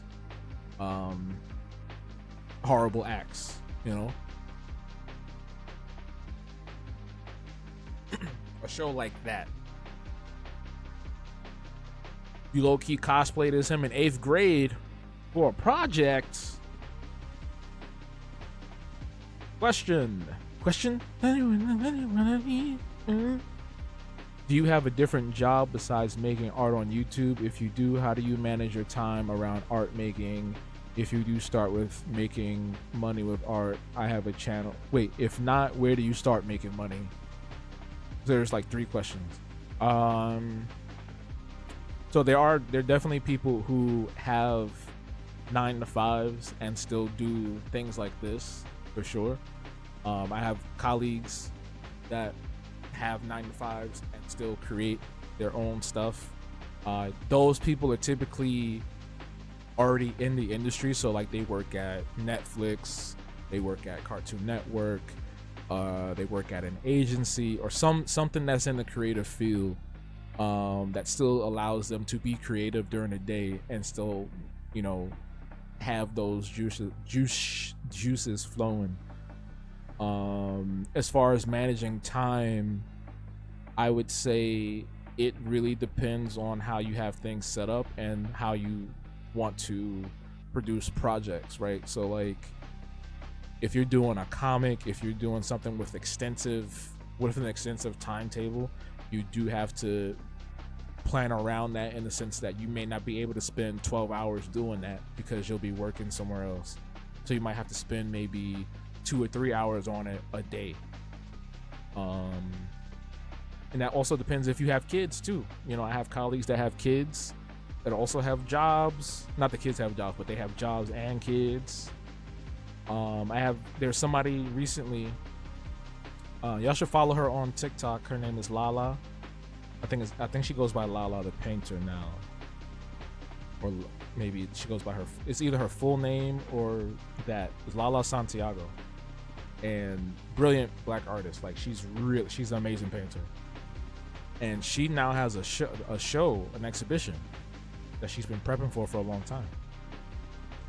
It actually starts, I think the opening night is Saturday or Saturday. Where do you start making money with art? All of this is like really dependent on you as the person. So you can make money from commissioning people commissioning you to make art. You can make money from selling merch. You can make money from it's funny, I was about to say this, but this is going to be in the video on Friday. But like, if you are well versed in something, like if you have a great deal of experience and expertise and years of expertise and experience, you can teach workshops or courses. And if you have a channel that you're growing, right, you can get to a point and, oh my God, that needs to go away, Streamlabs. I deleted that wish list too. I just realized that. Has that been going on the stream for a long time? Nobody said nothing? Y'all gotta wake up.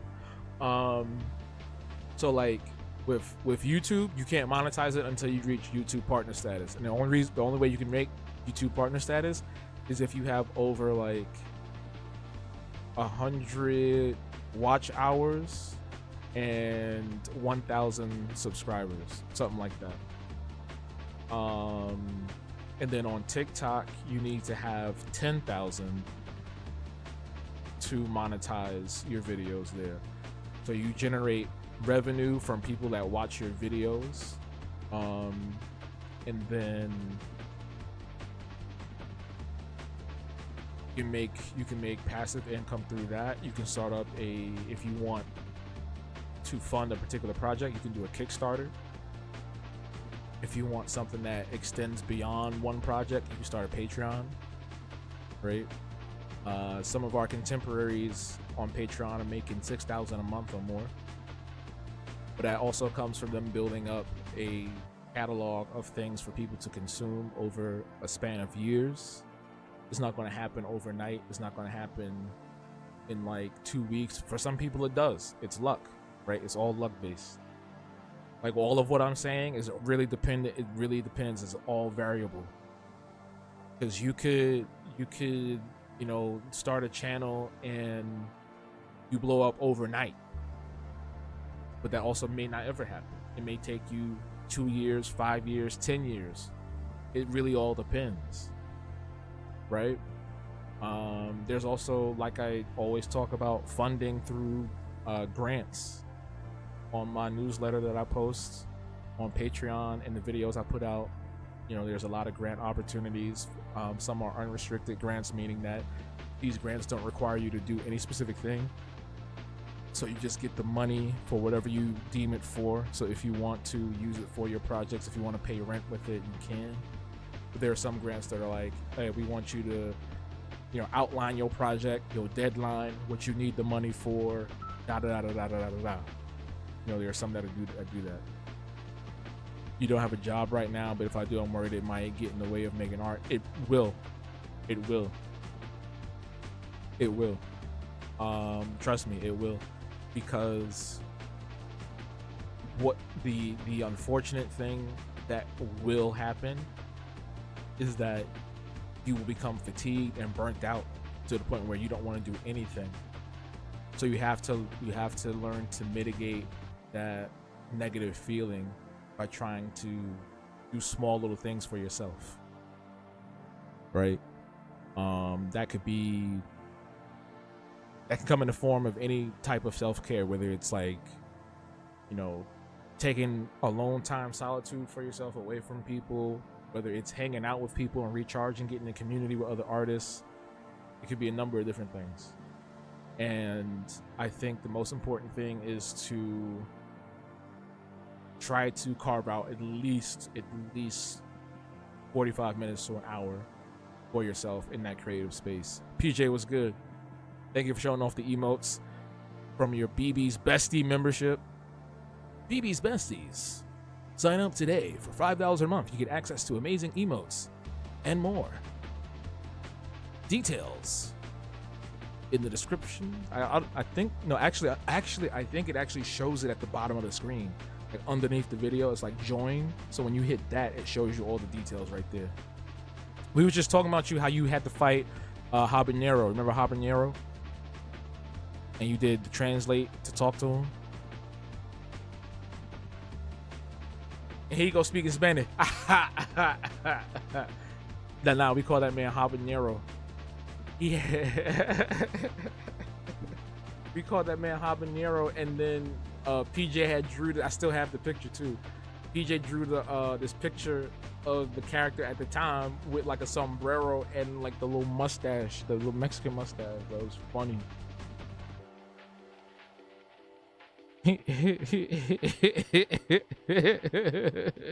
But no, great questions, CB. If you have more along those lines, I'm definitely willing to answer them for sure. I've been trying to get more into that realm. Grand Wizard, whoa, CB, whoa. I don't want to be a Grand Wizard. That's scary. The Grand Wizard is from the KKK. I don't want to be no Grand Wizard. I don't think they would allow me to be the Grand Wizard, unless I was Clinton Bigsby. But no, I appreciate you though. I've been trying to get into more of this realm of like having holistic conversations about the arts, the creative arts space, working in it professionally, and the downsides of it too. Like a lot of people often talk about, you know, the upside of like, hey, I got this, I got that, and you see a lot of people talk about, oh, I make $6K a month, I make $7K a month, I do this, I do that, blah blah blah blah blah blah blah, right? And half the time, them people are BSing you, and that's gonna be in the video that I'm putting out on Friday, where I'm talking about the scam artists, right? The people who, you know, do things in that vein to kind of trick you into buying their own shit. That was the reaction you wanted? You crazy for that, bro. You know you crazy for that. You about to be on timeout, bro. About to time you out. BBS is a ooh. Did I tell you about the story where the girl I was talking to, her roommate got a BBL and I accidentally walked in on her in like giant circles? That joint was like just big and round, bro. It was crazy. It looked like them birthday balloons you get, you know, them big round birthday balloons you get when you was like in high school. Like the girls would get those, walking around with those all day. That's what they look like. Big round birthday balloons. It looks so weird. It looks so weird and unnatural.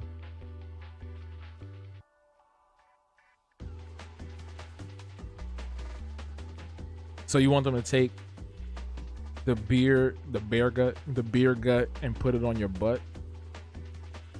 That's what I think. That's how that works too, right? Don't they take fat? But they sometimes take fat from other body parts and put them in the BBL. I'm not a BBL expert. That would be a tummy tuck. There was a show like that. It was called Nip Tuck, right?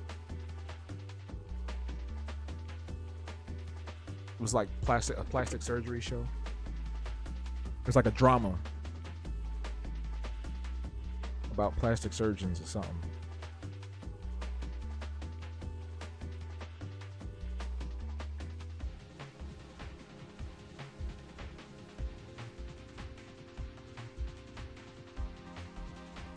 Your friend has a BBL. Oh, who? Now you gotta tell me later. Is this somebody I know or know of? It's not. It's not. No, it's not who I think it is it? It's not? Okay. I was about to say. I couldn't see her doing that.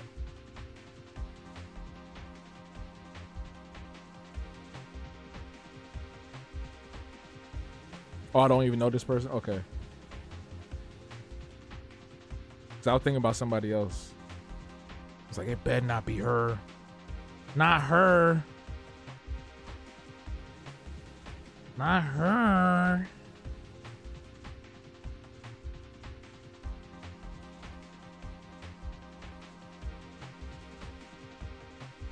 I'm not gonna say it on the stream. Who did you go to visit the other week? That's what I'll say. That's what I'll say.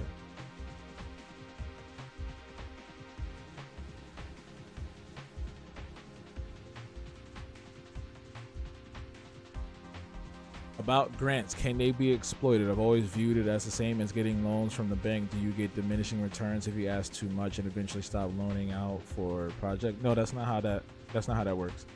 So grants are basically funding towards an artist or an organization or a group of artists that comes from an organization. Where am I from? An organization. Wagwan Mewot. Welcome to the Hebel. So grants are towards an organization, or they're towards a group of artists, an individual, or another organization, and it comes from specific individuals and other places that bestow the money upon you or to you for a specific means. So let's say, I'm just going to put it this way. I saw a grant recently that I put on the newsletter that was specifically for graphic novel creation and publication. Okay. You do the application, you fill it out, you do all the criteria they need for it, and then you get the funding. The funding for this one is around $1,000. No, it's not like a scholarship. Scholarship is toward. Okay. A scholarship is for educational purposes, so that will go towards a student trying to get into a specific type of school, like a specialized school or a college. Where grants are for artists in the creative arts field professionally that can be used for projects or other things that they're trying to do within their career within the creative arts space. So the one I was talking about right now, that's on the newsletter, the Patreon newsletter, they are offering publication of your graphic novel and I believe $1,000 or $1,500 stipend. That money is given to you flat. Like there's no diminishing returns. There's no like piecemealing of it. You get the money as is. Obviously, you have to do your tax work on the side, but you get that money without exploitation, or it's not a loan. You don't have to pay it back. This is just money that's given to you to do as you see fit with it, depending on the criteria of that specific grant. So I was a recipient of 2 grants in 2023, between 2022 to 2023. One was the Creators Rebuild New York grant, CRNY. This was emergency art funding, and this was unrestricted. So every month we got funding from this organization. It was a large pool of artists that got this. Every month we got funding to use however we wanted to. So it could go towards medical bills, rent, food, projects, etc., etc. That was unrestricted. I could do whatever I want with it. There was no catch to it. There's nothing else, no strings attached, anything else to that. I also received a medical grant as well for artists. That went specifically towards medical bills or issues that I needed to look after. So that's an example of a grant that was for a specific thing. They gave me the money to use for medical emergencies or medical bills. Couldn't use it for anything else but that. But again, it's not a loan. It's money that is just for you. You don't have to pay that back. And there's no diminishing returns. And you're not being exploited. In that sense. There are some organizations that will exploit you in a specific way. So it can get a little weird sometimes because some of these grants are for specific groups.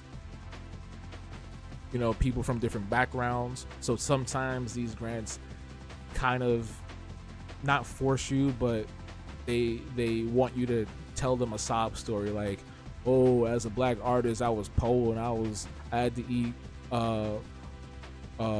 sugar sandwiches for breakfast, lunch, and dinner, and I came from an impoverished family, and we never knew what real fresh clothes looked like, and every day I had to wear shoes that had no soul, and internally I felt that my soul was vacant, you know. So in that way, I feel like it's exploitative because they have you tell this big sob story and you may not even get the grant. You know what I mean? So you're going through all these emotions and stuff, like you're probably talking about your trauma and all these different things. So it feels exploitative in that way in certain instances, but it's not exploitative in a way where it's just like they're manipulating you to do specific things. Like you don't have to jump through hoops and dance and nothing like that to get something. And there are a lot more black organizations coming up now as well. This will pertain to people who are in the photography space, but there is a woman who runs something called the Black Women Photographer Fund. I think it's just called that straight up. And hold on, let me look it up again. I think it was like the Black Women's Photographer Fund or something like that. And essentially, she helps fund. She not only provides like equipment and sponsorship from like Nikon, but also the recipients receive a stipend or lump sum of money to help with, you know, whatever equipment needs they have, you know, extracurricular stuff, projects. They have to hire people for shoots, etc., etc. I had to eat off the counter baked beans and spam. Hey, hold on. Baked beans and spam is good though. Say you eating syrup sandwiches. I remember syrup sandwiches, some crime allowances, finessing with some kind of fits, and now I'm counting this. You say with my boobie.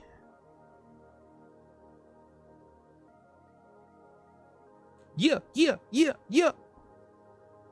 Soldier DNA. Why hasn't somebody done a parody of him yet? Biscuits and syrup is superior. Country fried. You country.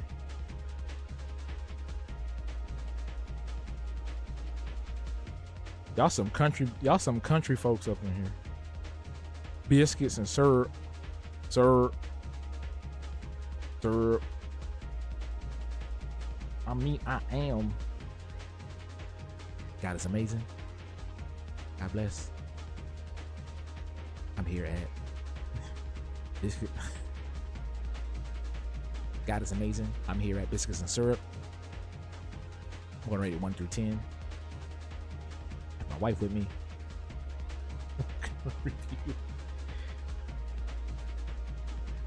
God is amazing.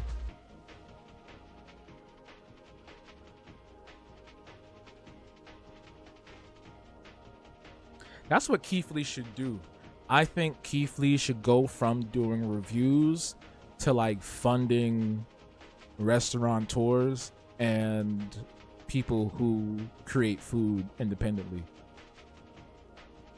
Like, I think he should create grant programs for that. I think that would be really cool instead of him going around, because eventually he's going to have to stop driving around all the time eating food out his car. You feel me? I feel like he needs to transition to something else. Not to say that I'm an expert in what he needs to do. He already has the money and the funding and the followers, but I do see, like, at some point that becoming tiresome unless he gets like a full production crew and like it switches up a little bit. But I think that would also hurt his appeal, because the appeal of Keith Lee, it's kind of like I'm talking to myself right now because I'm just going back and forth, because the appeal of Keith Lee is that down to earth vibe of like, hey, I'm just a dude eating in my car, even though he's not just a dude eating in his car anymore. He's an influencer. He is an internet celebrity, right? He gets invited to the BET Awards and sits next to Taraji P. Henson. You know what I'm saying? But anyway, I think that would be a brilliant idea if he created like a grant funding program or something that would benefit the community outside of just doing reviews. Just something else. God is amazing. We created the Keith Lee Whoop Ass Fund for all the people that tried to press me while I was outside. I have bodyguards now. God bless. Also, all right, I'm not gonna lie. All right, so that clip of SNL where they were doing all the parodies of the influences, when Keenan did the Keith Lee parody, I was a little disturbed by the fact that like they got so close up on his mouth that you can see the plaque in his teeth, and I was really disturbed by that. Like, I would at least have like went to the dentist beforehand, before filming that, if I knew they was getting all up in my mouth like that. That disturbed me. You didn't see that, bro? They was dead up in between the gums. I was like, golly.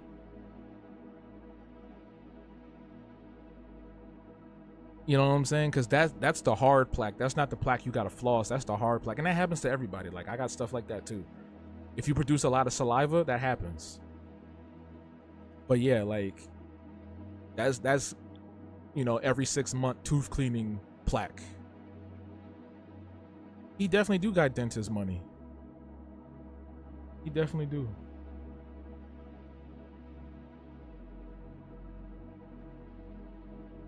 Calculus ain't no joke. Yeah. In math either. Yeah.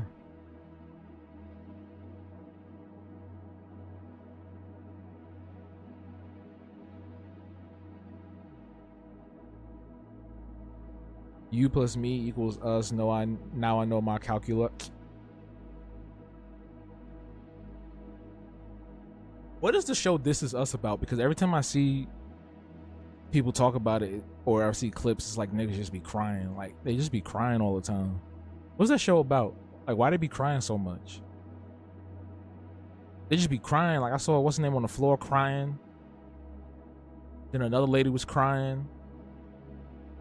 And like, are they all like in relationships with each other? Like, I don't understand. I saw Peter Petrelli from Heroes in there crying, being all angsty. Some strange. I'm like, what is this show about? This Is Us. Who is us? The Last of Us? What's happening? It's an anthology series of people's lives out of order and they all connected. Oh, so it's like Lost. So it's basically Lost, but everybody's crying. Got it.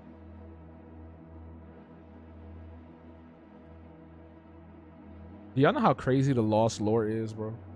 It's essentially it's slice of life. They crying too much for them slices. I'm gonna pull back on that. Maybe they need to stop slicing. Maybe people stop crying so much. I'm crying. Just be crying.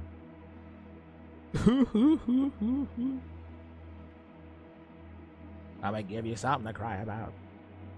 Oh, no. I don't want to cry. I don't want to wait for our lives to be over. No. They have a lot of onions in their diet, but then you start eating some peppers. Would you advise the average schmo who draws comics to try and sell their work while having a SM handle with 160 followers? SM? What does SM mean? And 500 on YouTube.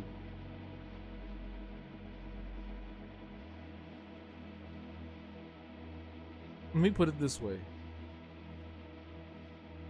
Social media? Oh. I'm old, I guess. It was like SM. It's like, who that? Smash Man? I don't know. Smash Brothers? Okay, so I think anybody that has a creative pursuit, I don't see them as an average person. The average person is someone who works at a job for 60 years, complains about the job, and never like makes any changes to improve the situation. We all know somebody like that. We probably got somebody in our family that's like that, right? That's an average person. But if you are someone who is creative and you are striving to do something different and better for your life, you want to tell stories, you want to show your work and share your work with people and create like this really amazing community around that, that's beyond average. That's above average. That's amazing. Okay, so don't ever call yourself average. Okay, Mr. Rogers would never tell you to say that. Bob Ross would never tell you to say that. Steve from Blue Clues would never tell you to say that. And those are three white men that everybody can trust. Okay. Secondly, what I would advise you to do is to build up your following first, right? Get a community. You don't have to have 100,000 followers to be successful. There are people that have less than that, you know, that have a sturdy community around them that support, right? So build up your following with people who are active and supportive, right? That really believe in or really enjoy what you're doing. And then you want to build up from there. That's what I've seen happen. That's what I'm slowly experiencing myself, right?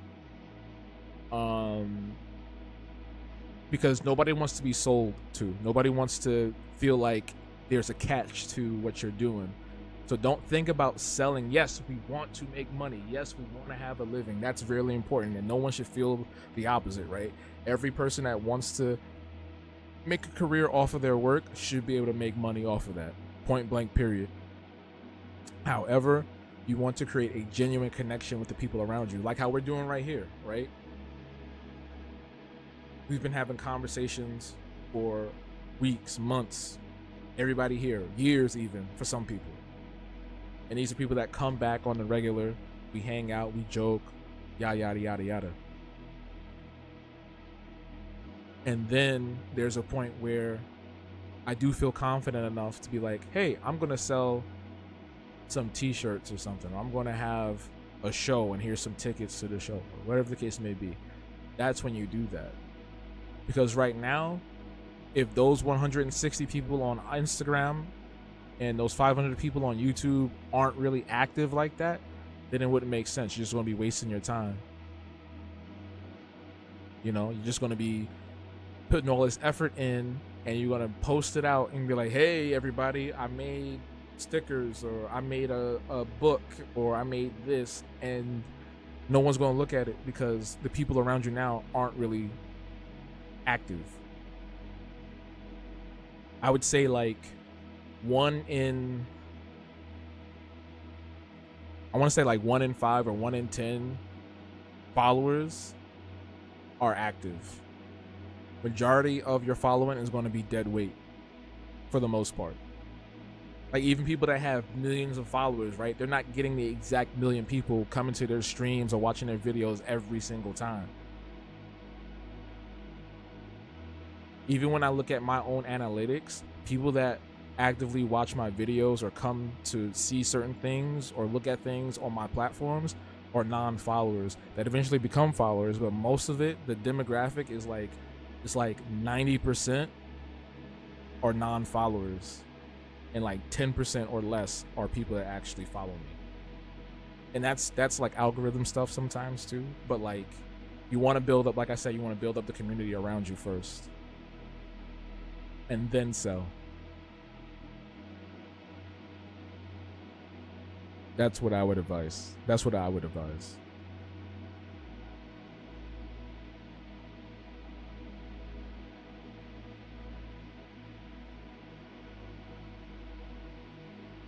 Because now we have a lot more competition than we have before. And I say competition in the sense that, like, not that we are competing with every single person personally, but in terms of attention economy, we are. Like, even right now for me, there's 3 people, there's 3 active, 3 to 4, 3 to 5 active viewers in this stream. And because I'm live with other people, that number is probably going to stay there for a while because we haven't, or I haven't grown to the point where I'm prominent enough for people to look and see this on like their For You page or their recommended and be like, oh, let me go jump in on this, because they see somebody else that they already follow or see something that's more interesting and they go to that instead, you know.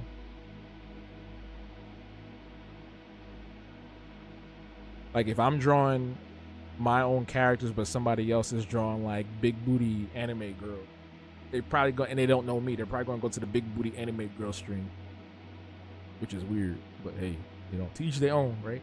I don't yuck nobody's yum, you know.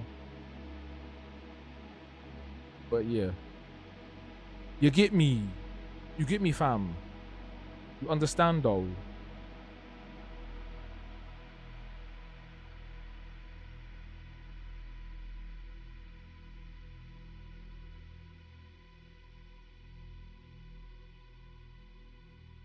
Why did I just do that? I didn't have to do that. I didn't have to cut it. I just copied it. Mr. Rogers, Bob, and Steve.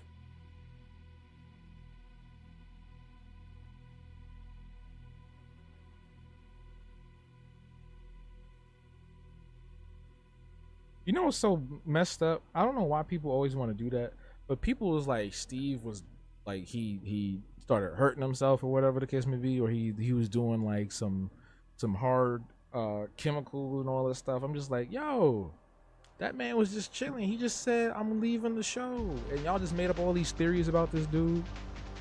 Like, he just went to go start a band and he was chilling out. Like, damn. I'm trying to use my words carefully because I don't want to get my video flagged. Yeah, they started mad rumors. That's the thing. Yeah, people will say anything. People will start rumors about anything and everything. I remember when they used to say Sierra was a man, right?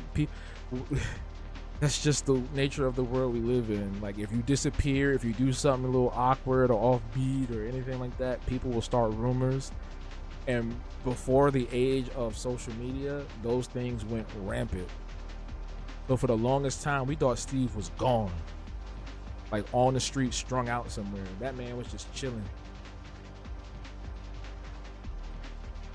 He was literally just mad. Usually just type in that you was mad about the Sierra rumor.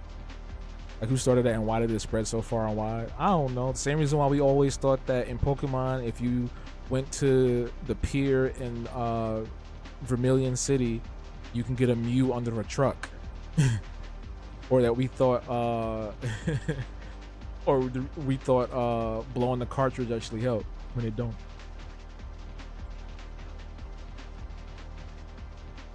Just playground stuff.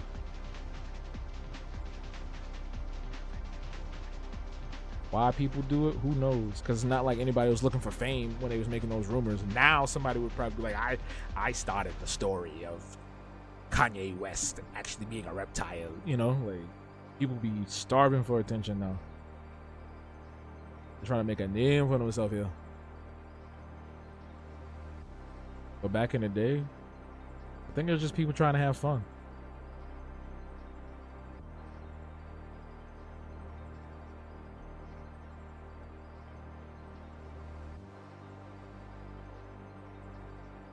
I do believe that like he dates white women specifically to turn them into black women though. Like if you look at everybody he's dated, he's tried to do something strange with their appearance in some way, shape, or form. Or at least after either, I mean, I would say before Kim, but after Kim, he tried to get women who look similar to Kim and get them as close as possible. If the Habtoons made an album, what genre, what would it be called and what genre? I don't know about the name, but the genre would probably be like, if they were a band, I think it would be similar to the same aesthetic as the Gorillaz, where it's kind of multi-genre. You know, they span across different musical stylings, so like trip hop, EDM, reggae, punk. It would just span across different things. I think that would be a really fun project.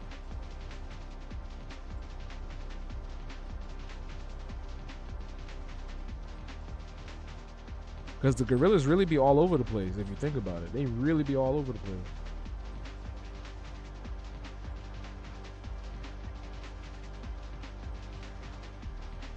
They've had Lou Reed and Mos Def, Bobby Womack, and I'm trying to think of somebody else. Like, what's the opposite of Bobby Womack? Who they had?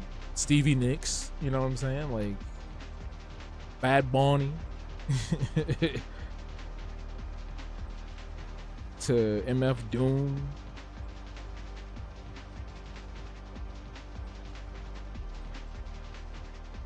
They never did anything with Daft Punk. Kind of sad. Kind of sad about that. And they never did anything. They haven't done anything with Gambino.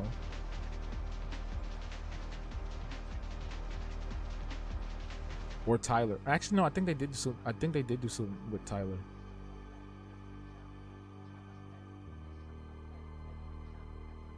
Maybe. Yeah, I feel you. My biggest concern as an artist is having to be like others to thrive. I know I sound like an angsty teen, but I don't like the idea of drawing BBWs to thrive. Hey, I like eyeballs. I like looking at those, but I won't enjoy drawing them. I don't. What side of the internet you on? I don't really see a lot of. I get what you're saying, but I don't really see a lot of that. As far as drawing BBWs, but I get what you're saying. The unfortunate thing is that we may have to play the game a little bit to get ahead. It's just learning how to play it in a way that does not disrespect your vision and your mission statement as an artist, right? So it's like, yeah, I'll do fan art, but if I do fan art and the character is like white, I'm probably gonna make them black. And I'm gonna draw them how I want to draw them. I'm not gonna like try to do something that's super trendy, right? But I'll do it my way, you know. Or if it's a trend, right? Like there's this great. I've talked about her before. She came through on one of the streams the other day. Trapsicle on TikTok. Her name is Trapsicle on TikTok, and she's an amazing pianist, self-taught. Pianist. Okay, I just want to clarify what I said. I didn't say the other word. And what she does, or what she used to do, was create covers, like classical covers, or blend modern hip-hop with classical music. And then she transitioned into doing dad jokes, and she would play the Curb Your Enthusiasm theme song, and she would tell the joke, dun dun dun dun da da da da da da da da da da boom. So she did that, and then after that she started to do this other trend where it was like two things I'm not too afraid to admit as a black woman, and that really blew her page up, right? And those were trends and things that, while they were memes that belonged to the internet, she made them personal to her, and it fit her aesthetic and her artistic mission. So yeah, there are times where we might have to play the game a little bit, and once we get to a place where we don't have to, then we can really truly just be like, boom, boom, here's our thing. Just look at all the artists that blew up over the years, right? Look at Kara Walker. Look at I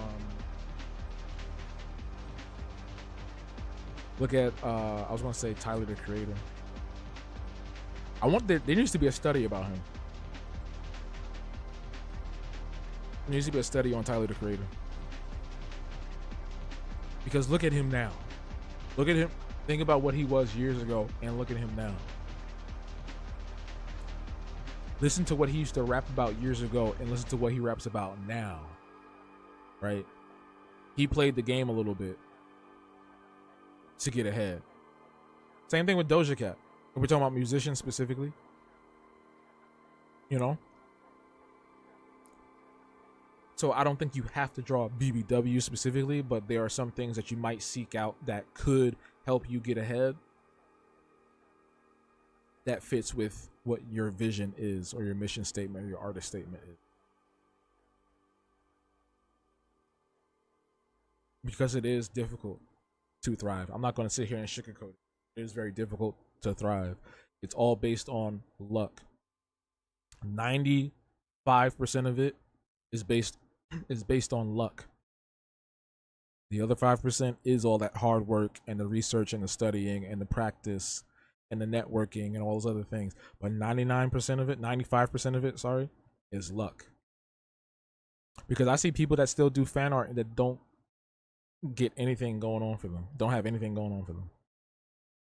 There was one dude who I saw blow up where he was drawing. Some of y'all might remember this. There was a dude who was drawing like craziness, bro. He would draw like figures from history, like Martin Luther King, Malcolm X, and they'd be throwing dice in the back of an alleyway with Kevin Hart. You know what I'm saying? Like he was doing drawings like that. And then next thing you know, he's doing a music video for Childish Gambino. You know what I'm saying?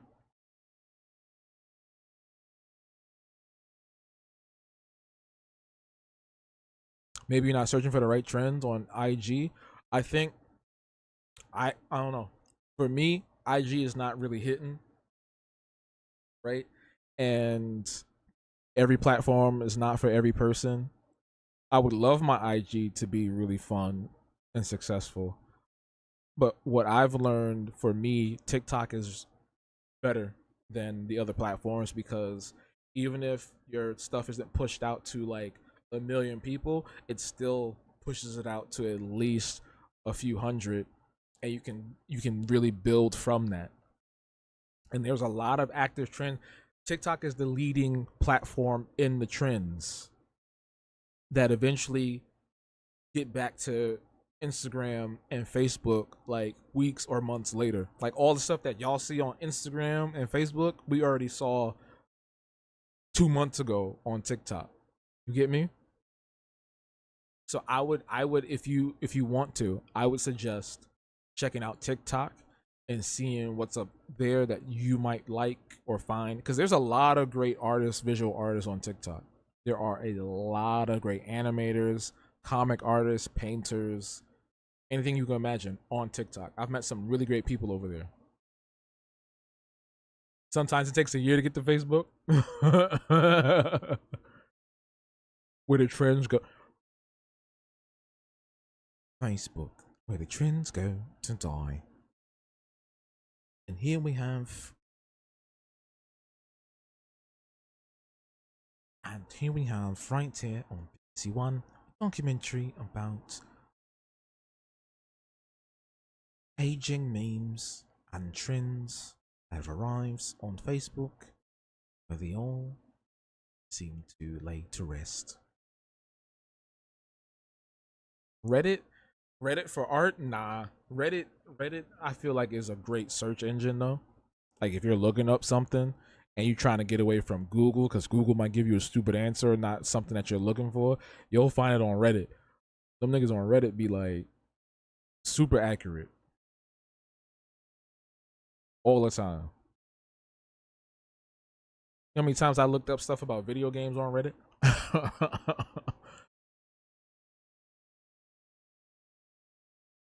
They be knowing. But as far as like art, I don't really see it as an artist platform. I heard Blue Sky is a wealthy contender, but I vouch for, as someone who reached 10,000 followers on TikTok, I can vouch for TikTok being a great platform to reach a lot of people.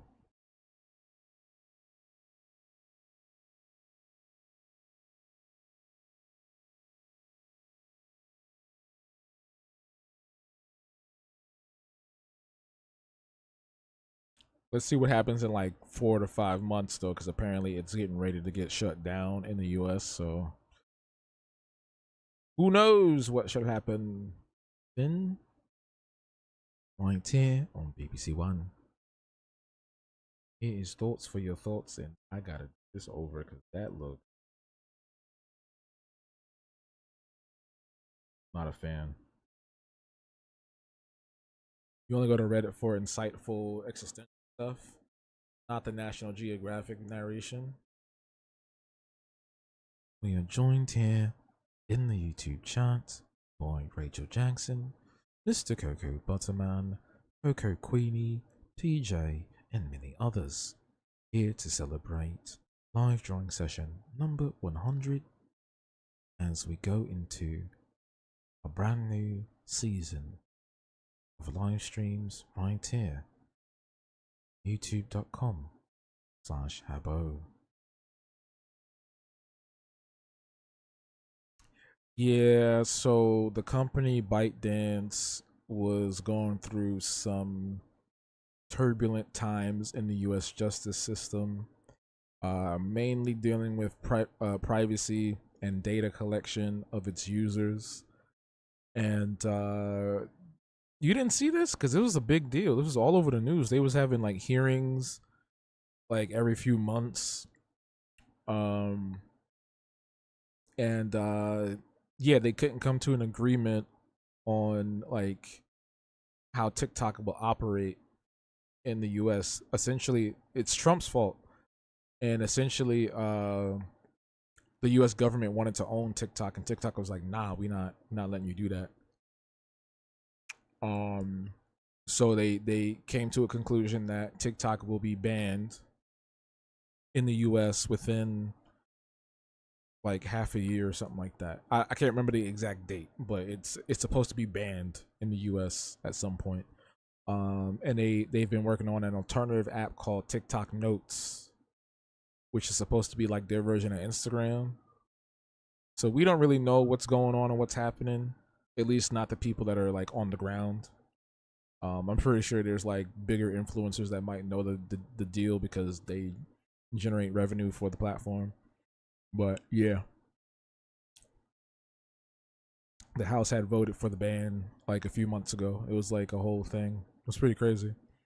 This is what happens when you have like a lot of old people in the government that don't understand technology and they're just fearful of it. Um, and it's so strange because it's like they're worried about TikTok and privacy and data breaches and collection and all this stuff, but it's like Mark Zuckerberg is literally doing the same stuff. Elon Musk is literally doing the same stuff. You know what I'm saying? Like Google is literally doing the same stuff. It's so funny to me. It's like, are you gonna ban them too, or is it just because this is a foreign company?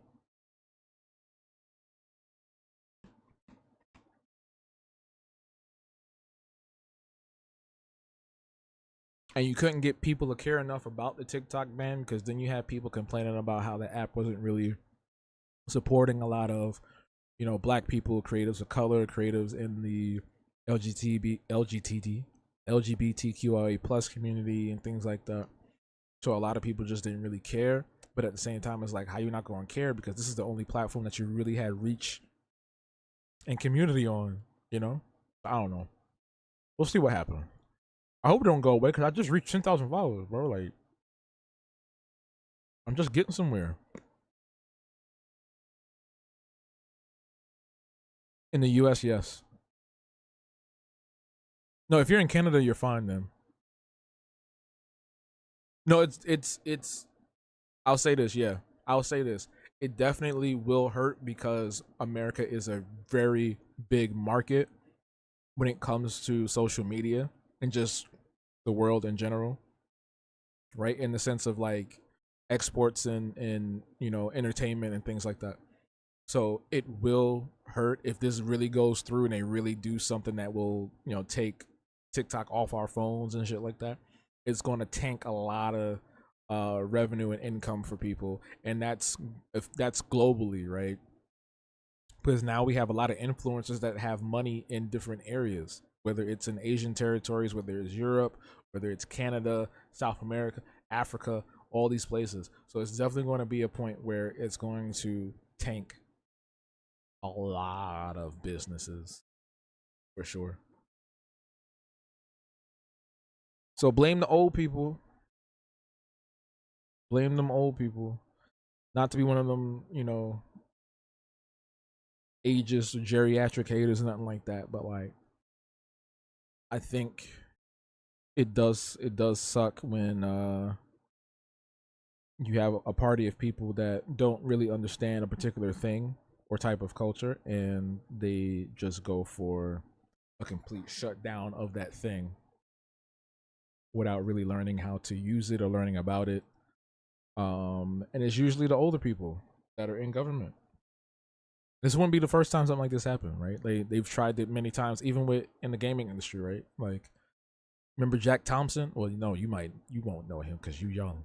But Jack Thompson, anybody that played GTA, y'all will remember Jack Thompson.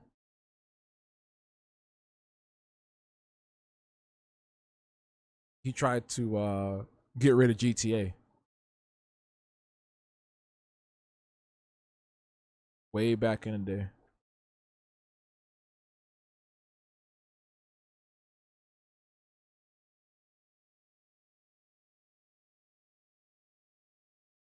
Didn't work, obviously, but it could have been a thing.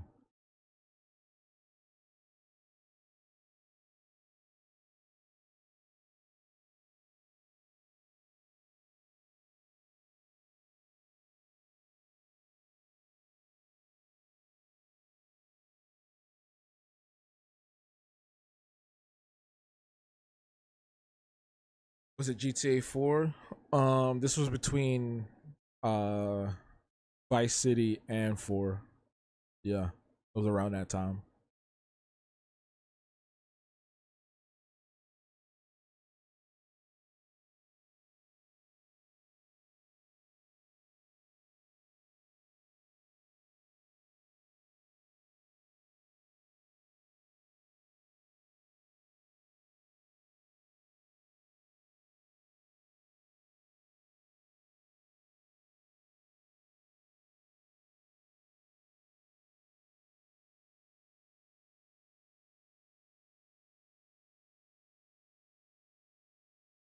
I think I might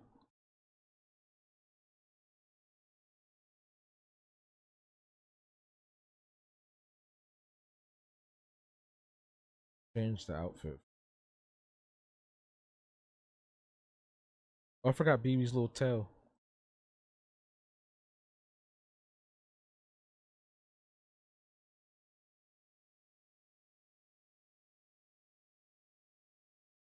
Y'all don't see it, but yeah, he does have a tail. A Santa vibe? Oh Jesus. Yo, does y'all know about Santa Gold? I used to think she was British. That nigga from like North Carolina. She from North Carolina or something like that. They also tried suing Rockstar for their game Manhunt. Yeah, I remember that. Yeah, yeah, yeah, yeah. There was some other game they had put out that was banned. That actually was banned. It's like you were in a mall or something like that. Yeah, Santa Gold. I love Santa. She actually came back. I think it was earlier this year or last year, and she did like a few shows and stuff. She was touring. I wish I could have seen her live. I bet she's amazing live.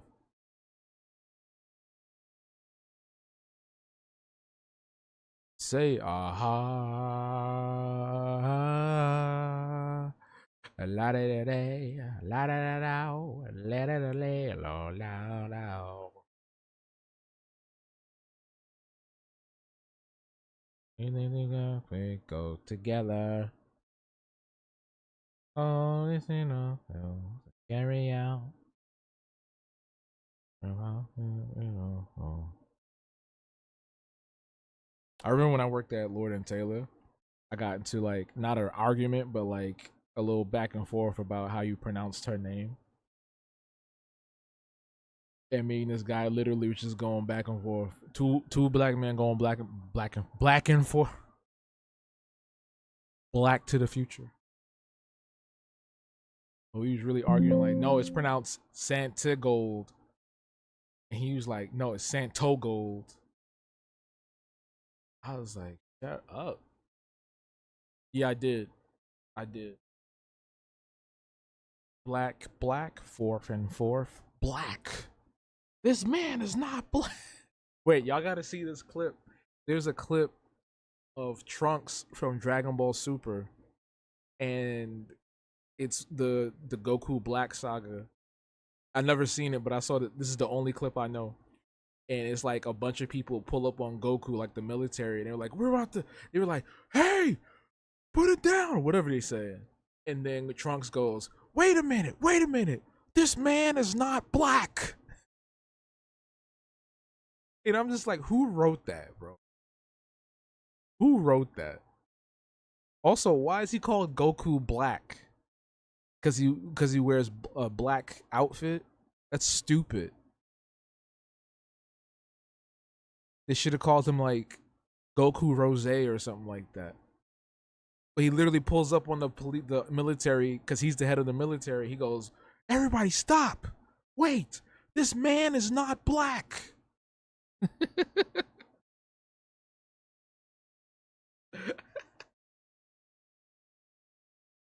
No, because one of his forms is called Super Saiyan Rose.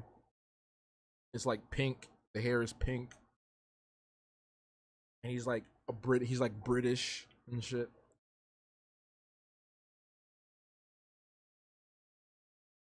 For real. It's the dumbest thing I've ever seen, but yeah. But yeah.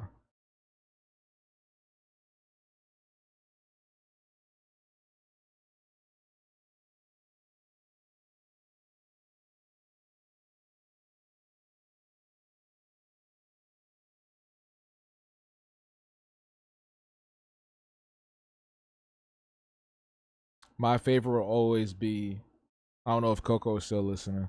My favorite will always be the Shadow of the Hedgehog line where he goes, "Disgusting black creatures, get out of my sight." That is the funniest unintentional racist thing I've ever heard in my life, bro. From a Sonic character, of all things. Yeah, Goku Black was an alternate universe version of Goku where a god stole his body to try to take over the or try to destroy the universe or multiverse rather. His name was Zamasu. He was a Kai. You have it. You have the video saved in your phone.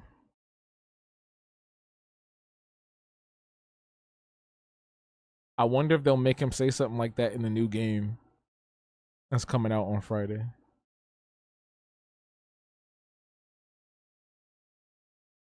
They even got the Keanu Reeves version in that game now. That's coming out from the movie. I am Shadow the Hedgehog.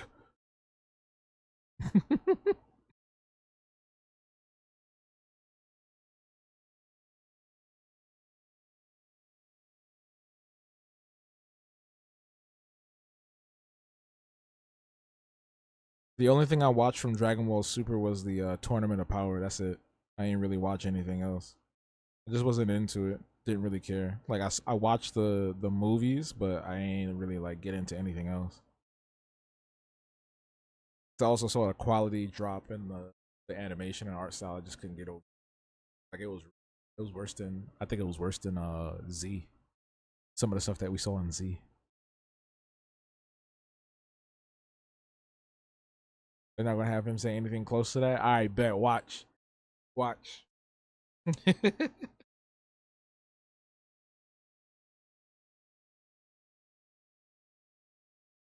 Go, go, go. Boom, boom, boom. Bam, bam, bam. You bet $5. You gonna say something?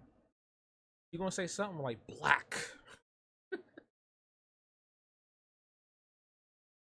Because I think the alien is called Black. I think that's why he said it. Because I think the aliens are called Black, like the leader. So I'm pretty sure he's gonna say something like, "I will destroy you, Black." Where are the blacks?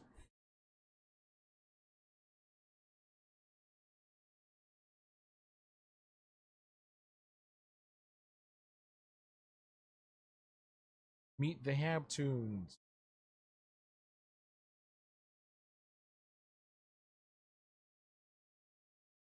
Yeah, it's gonna have to put. I'm gonna have to put a lot of work into that. There's still some errors I need to fix. The family portrait is cozy.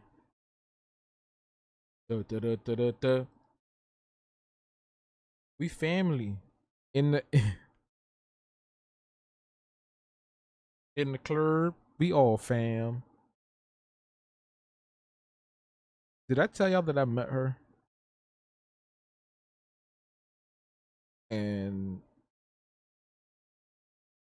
I was working at a museum. My coworkers at the time were freaking out. They were like, "Oh my god, that's Alana." Like, who the fuck is that? Like, you don't know? They acting like Knives Chow from Scott Pilgrim. You don't know? Like, no, I don't watch the stuff y'all be. This is when Broad City was so hot, and they were like, "Oh my god, I can't believe it's her. She's so cool." Blah, blah, blah. I was like, "Y'all want to talk to her?" Like, "Oh my god, that'd be oh over there." I walked over to her and I was like, "Yo, all these people at this table really love you. They would love to speak to you. They would love to meet you." And she walked over and said hello. And they were like, "How did you do that? Oh my god, wow!" Like, nigga, it's just a person. Like you could do the same thing too. You could do it too. You could do it too. What will we do? Oh, is that from the show too? Alana, I think her name is Alana Glazier. Uh, how do I pronounce your name? I don't want to butcher it. I'm gonna say Zio. Am I on TikTok? Yes, I do have a TikTok. I'm not live on there right now though, but I do have a TikTok. The link is in the description of this video. Or matter of fact, can someone put type social exclamation point? If you type exclamation point socials in the chat, you'll get the link. Xiao Zin. Okay. Nice to meet you, Xiao Zin. It needs a big wooden frame when finished. I don't know about all of that. Us family ties. You hate the sound? What, in the club we're all fam? Yeah, everybody's used it. A lot of people. Gordon Ramsay used it. Kamala used it. Mad people used it already. Very funny. For the first like 2 times you hear it. Okay, yeah. Okay, I see. Yeah, yeah, yeah.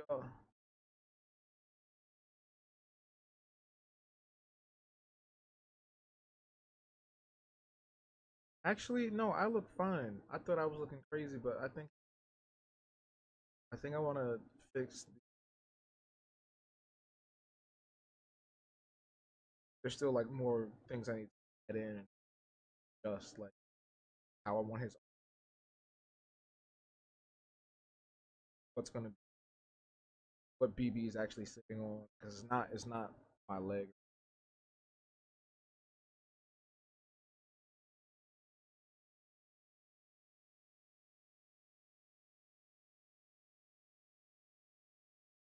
I might change her eye.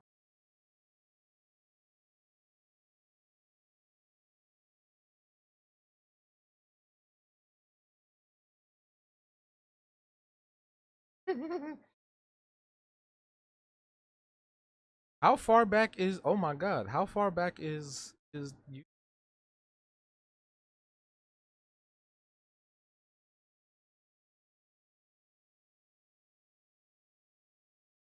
Oh, the music been stopped and nobody said nothing. Y'all don't be telling me nothing. Y'all just be sitting there. Y'all just be sitting here.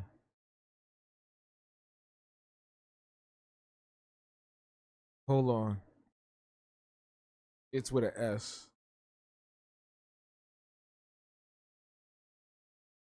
Yeah, there was music. I didn't realize it was off because I wasn't listening to it this time.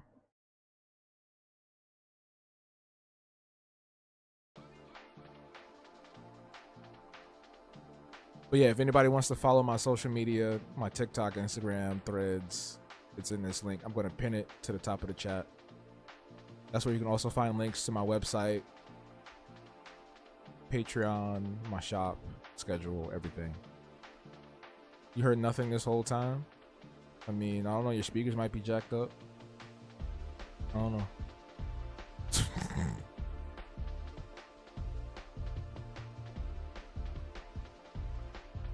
But yeah, I didn't realize the music had stopped.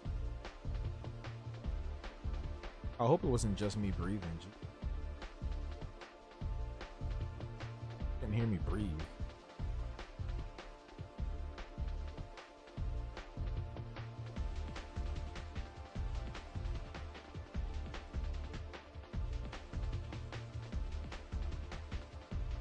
Oh yeah, Coco, I fought the butcher the other day. I didn't even realize he was in there. I didn't even hear him go fresh meat. I just saw the health bar and I was like, oh, I got him though. I'm able to do tier, I think I did, what, tier 30? Tier 30 in the pit. So I'm getting like pretty close to Torment 2? Torment level 2.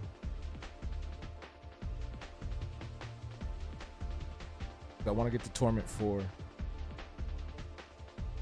So I can get those, so I can get that one achievement where you're supposed to kill a bunch of demons on Torment 4. I think it's like 1,000. It's easy, like you can get 1,000 easy. But yeah, I'm able to, I was able to clear Grigor. I did Grigor. I can do Vershawn. I haven't tried Duriel or Andariel yet. I haven't done Beast in the Ice. And I haven't done Lord Zir, but I can definitely do Grigor and Vershawn. And it's different now. You don't have like they're just called tormented bosses now. It might change by the time we get to Torment 3 or 4. But like on Torment 1, they're just called tormented bosses, a regular fight.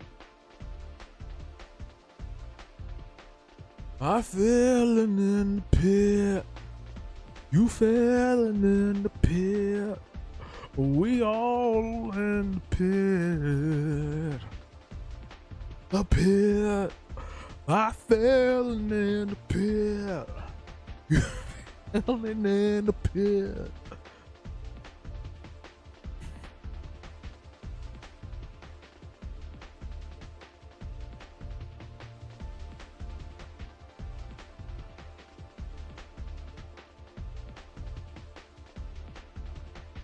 But nah, I feel good about the build. I need to tweak it some more. I need to tweak it some more to get to a certain part, to get to a certain point. Because when I did the pit level 30, I was struggling just a little bit. Felt some pushback, but so far I can clear a lot of stuff on Torment 1, which is nice.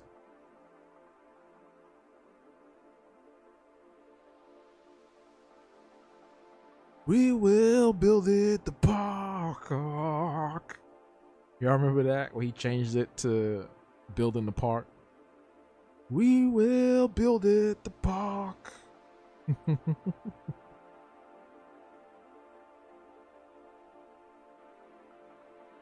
gonna redo your sorcerer because she's trash? She's not trash. You just need to find what works for you that also works for the game.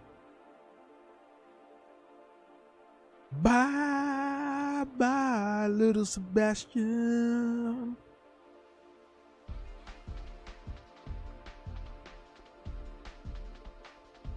Because once you learn how to, like, once you find something that like works for the items you get, then you're good. Like, a lot of people get caught up in like meta stuff with Diablo 4 when like it really doesn't matter. The game is not that difficult to the point where you have to do a specific build to like do every single thing.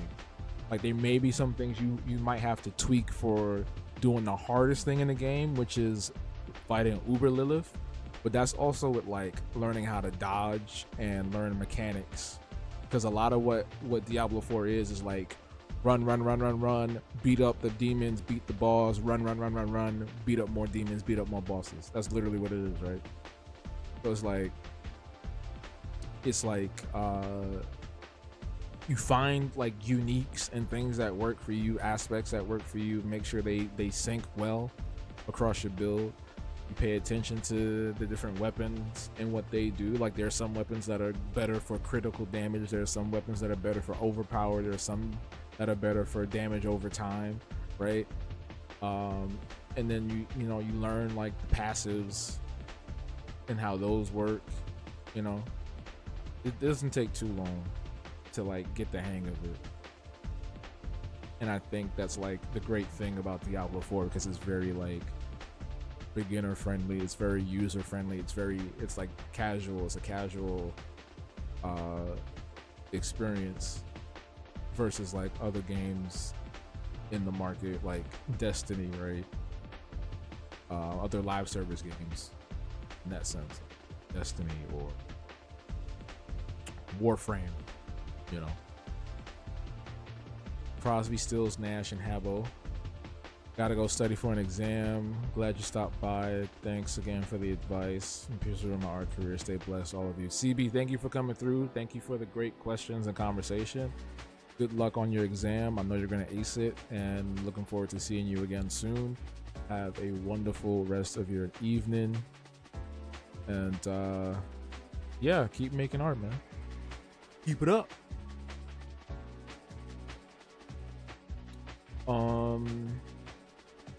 So yeah, I wanted to talk about, before we go too, and you should know this too. Y'all remember that Pedro Pascal meme?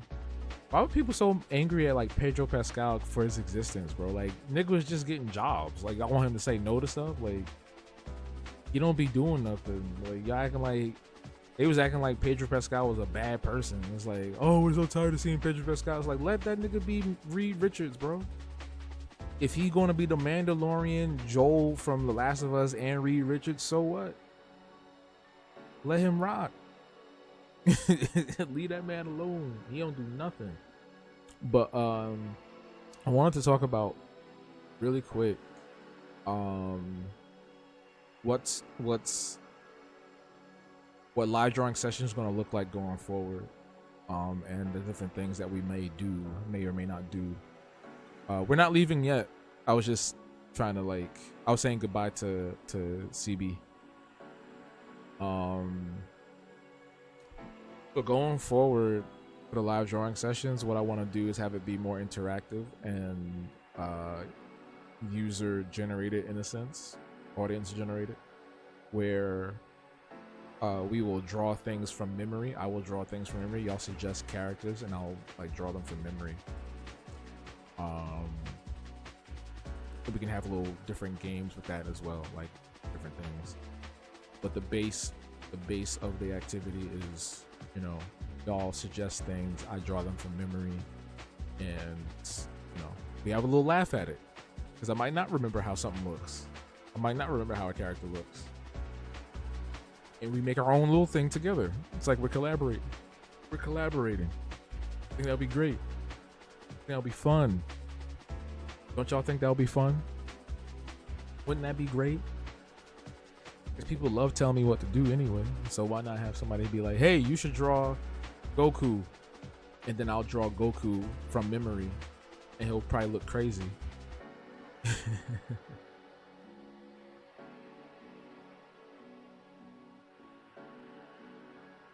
So Pictionary. Yeah, something like that. Yeah. But it'll be like cartoon characters, right? Video game, cartoon, fictional characters. You know, I'm not allowed to look at references. I just gotta draw it from memory as best as I can. And I think that will be really fun. So the next drawing session after this, that's when that's gonna start. So drawing session number 101. Noise. Yeah. There will still be ones where I'll be walking. I'll be working on like particular projects every now and again, but I think the majority of it will be more audience focused. You know, I think that's what I want to do going forward. I know that's what I want to do for sure.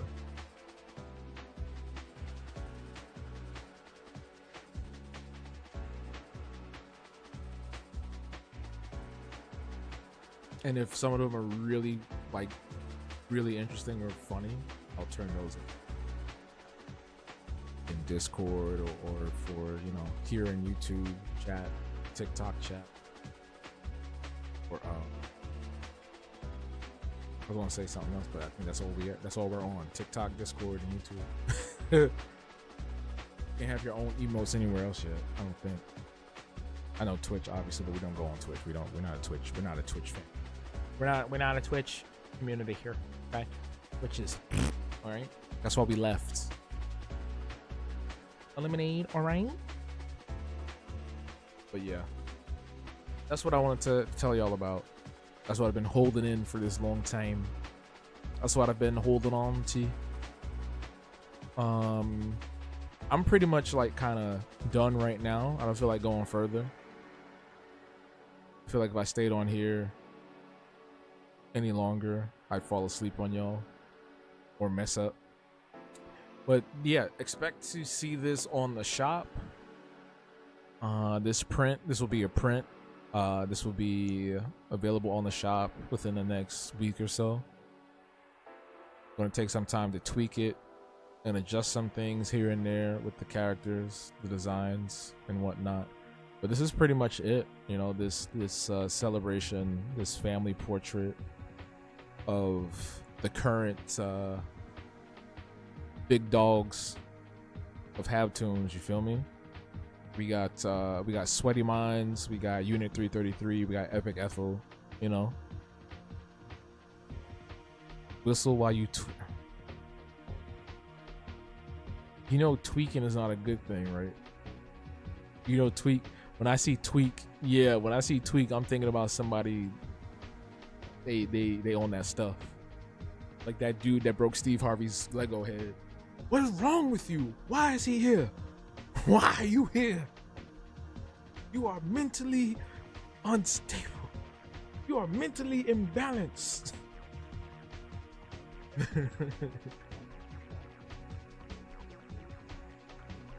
When I'm thinking of tweaking, I'm thinking about dude from Don't Be a Menace while drinking juice in the hood. Talking about some, hey man. But yeah, these are the main guys for now. Epic Ethel and Unit 333 are going to be more 2025 projects. Obviously, Sweaty Minds is out now. There's other things that I have planned for the future as well. A lot of you probably remember Bed-Stuy Sword Guy. You know, we've talked about that here plenty of times, and I've showed some art from that, some characters from. But yeah, I'm really excited for this new journey. You know, there's more people that know about Habtoons and see it, have seen it in person and online, and this is like, it feels like a really good time to really, you know, put out a lot more about my characters and the stories and stuff, the lore. You want to cover art for Black creators? Sounds fun. What do you mean you want to cover art for Black comic creators? What do you mean by that? Yeah, Steve was heartbroken with that damn Lego head. I would be too. First of all, like, why was that guy? Why was he there for real? Why was homie there for real though? Like, I think they set that up. I think they set Steve up. I think they did that on purpose. I think they planned for him to come up there and break the Lego. That's why nobody came over to stop him or reprimand him or anything. I think they set him up. Why are you here? Why is he here?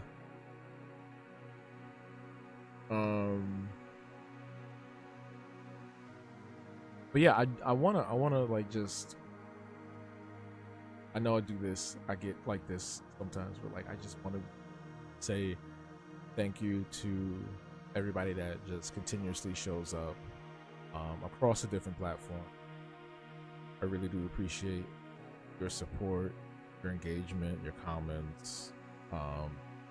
All the people contribute financially as well through Patreon, buying merch, you know, random donations and things like that. Like, I do appreciate y'all for real. Like, everybody, every part of this community, from the active people to the lurkers to the newcomers and the returning OGs. Like, for real, this is slowly getting to a place where like I can, you know, feel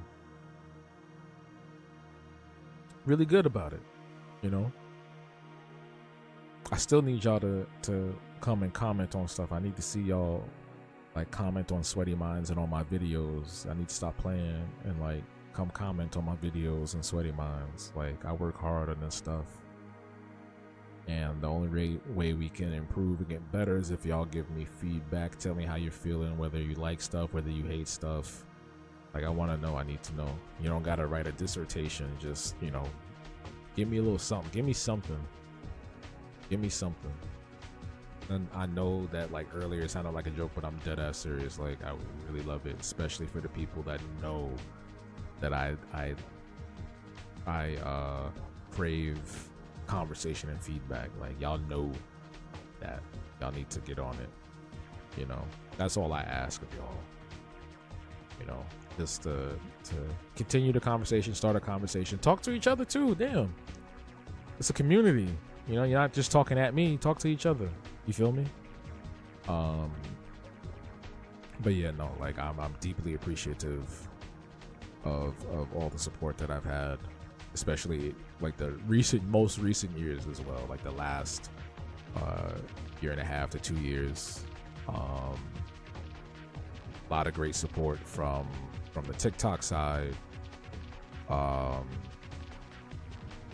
That's why I sit here and will praise about TikTok a lot, because a lot of the more recent support, a lot of the more recent new members of the Patreon and all these other places came from TikTok. So shout outs to the TikTok people, for real, for real. Even some people here are from TikTok too. So like, you know, big ups to you, for real. You know how hard it is to get people to go from platform to platform? So I really appreciate that. Yeah.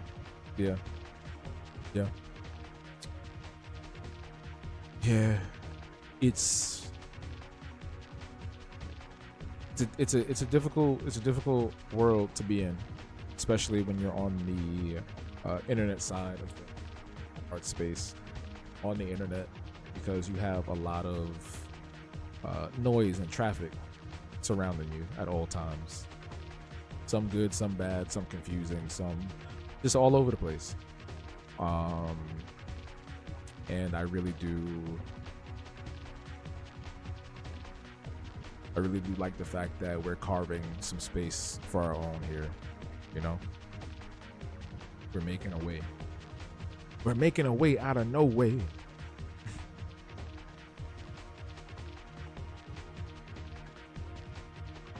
Because there's a lot of stuff out there that's just full of garbage. It's garbage. There's a lot of garbage out there.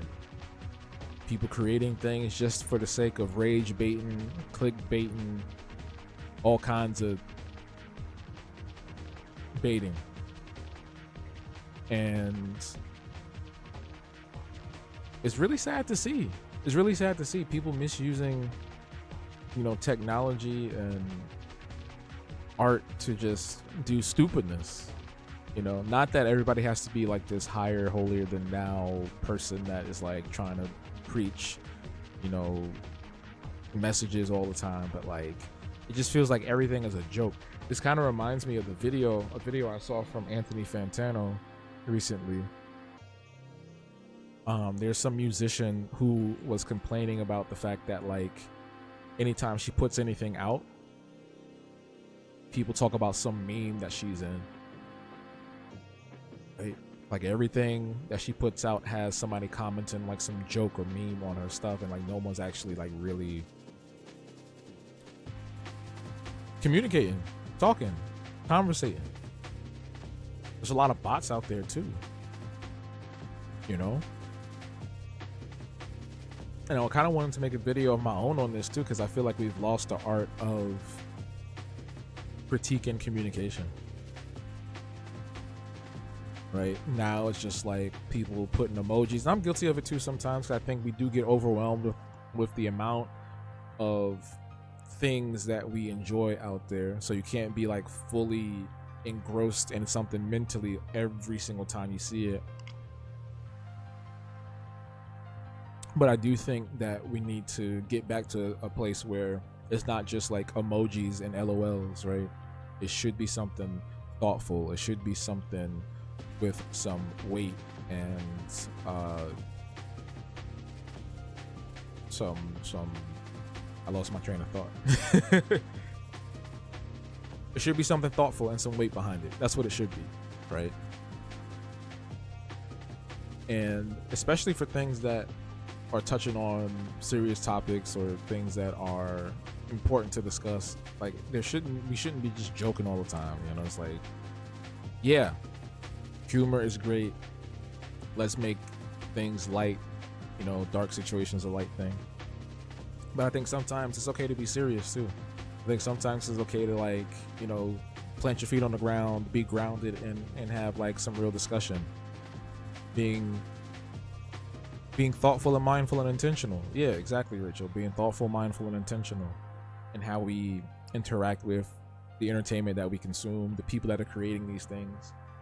Because that's what that artist was complaining about. I don't know who she was. I can't remember her name to save my life. But that's what she was talking about.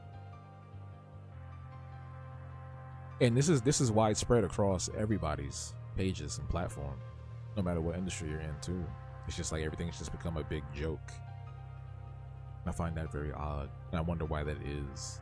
And I think that does require like some examination, a deeper look, an introspective look at not just us as individuals, but as a society. Like, what's happened to the point where like everything's just a commodified meme, right? Or we just make light of, you know, somebody's situation, or everything's jokes until something happened to you, you know.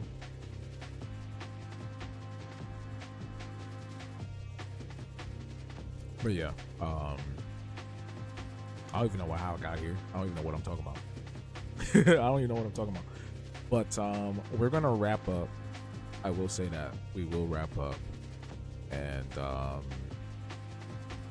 I'm glad to everybody. I'm really grateful and glad for everyone that came out tonight, regardless of the amount been here, because the people that are here now are incredibly important.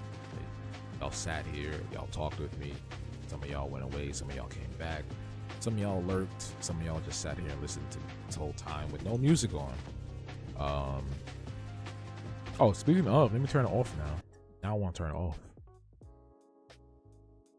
You know how comic have different variation covers For a single issue, I just want to be able to do iconic characters for comic creators who portray a predominantly black cast.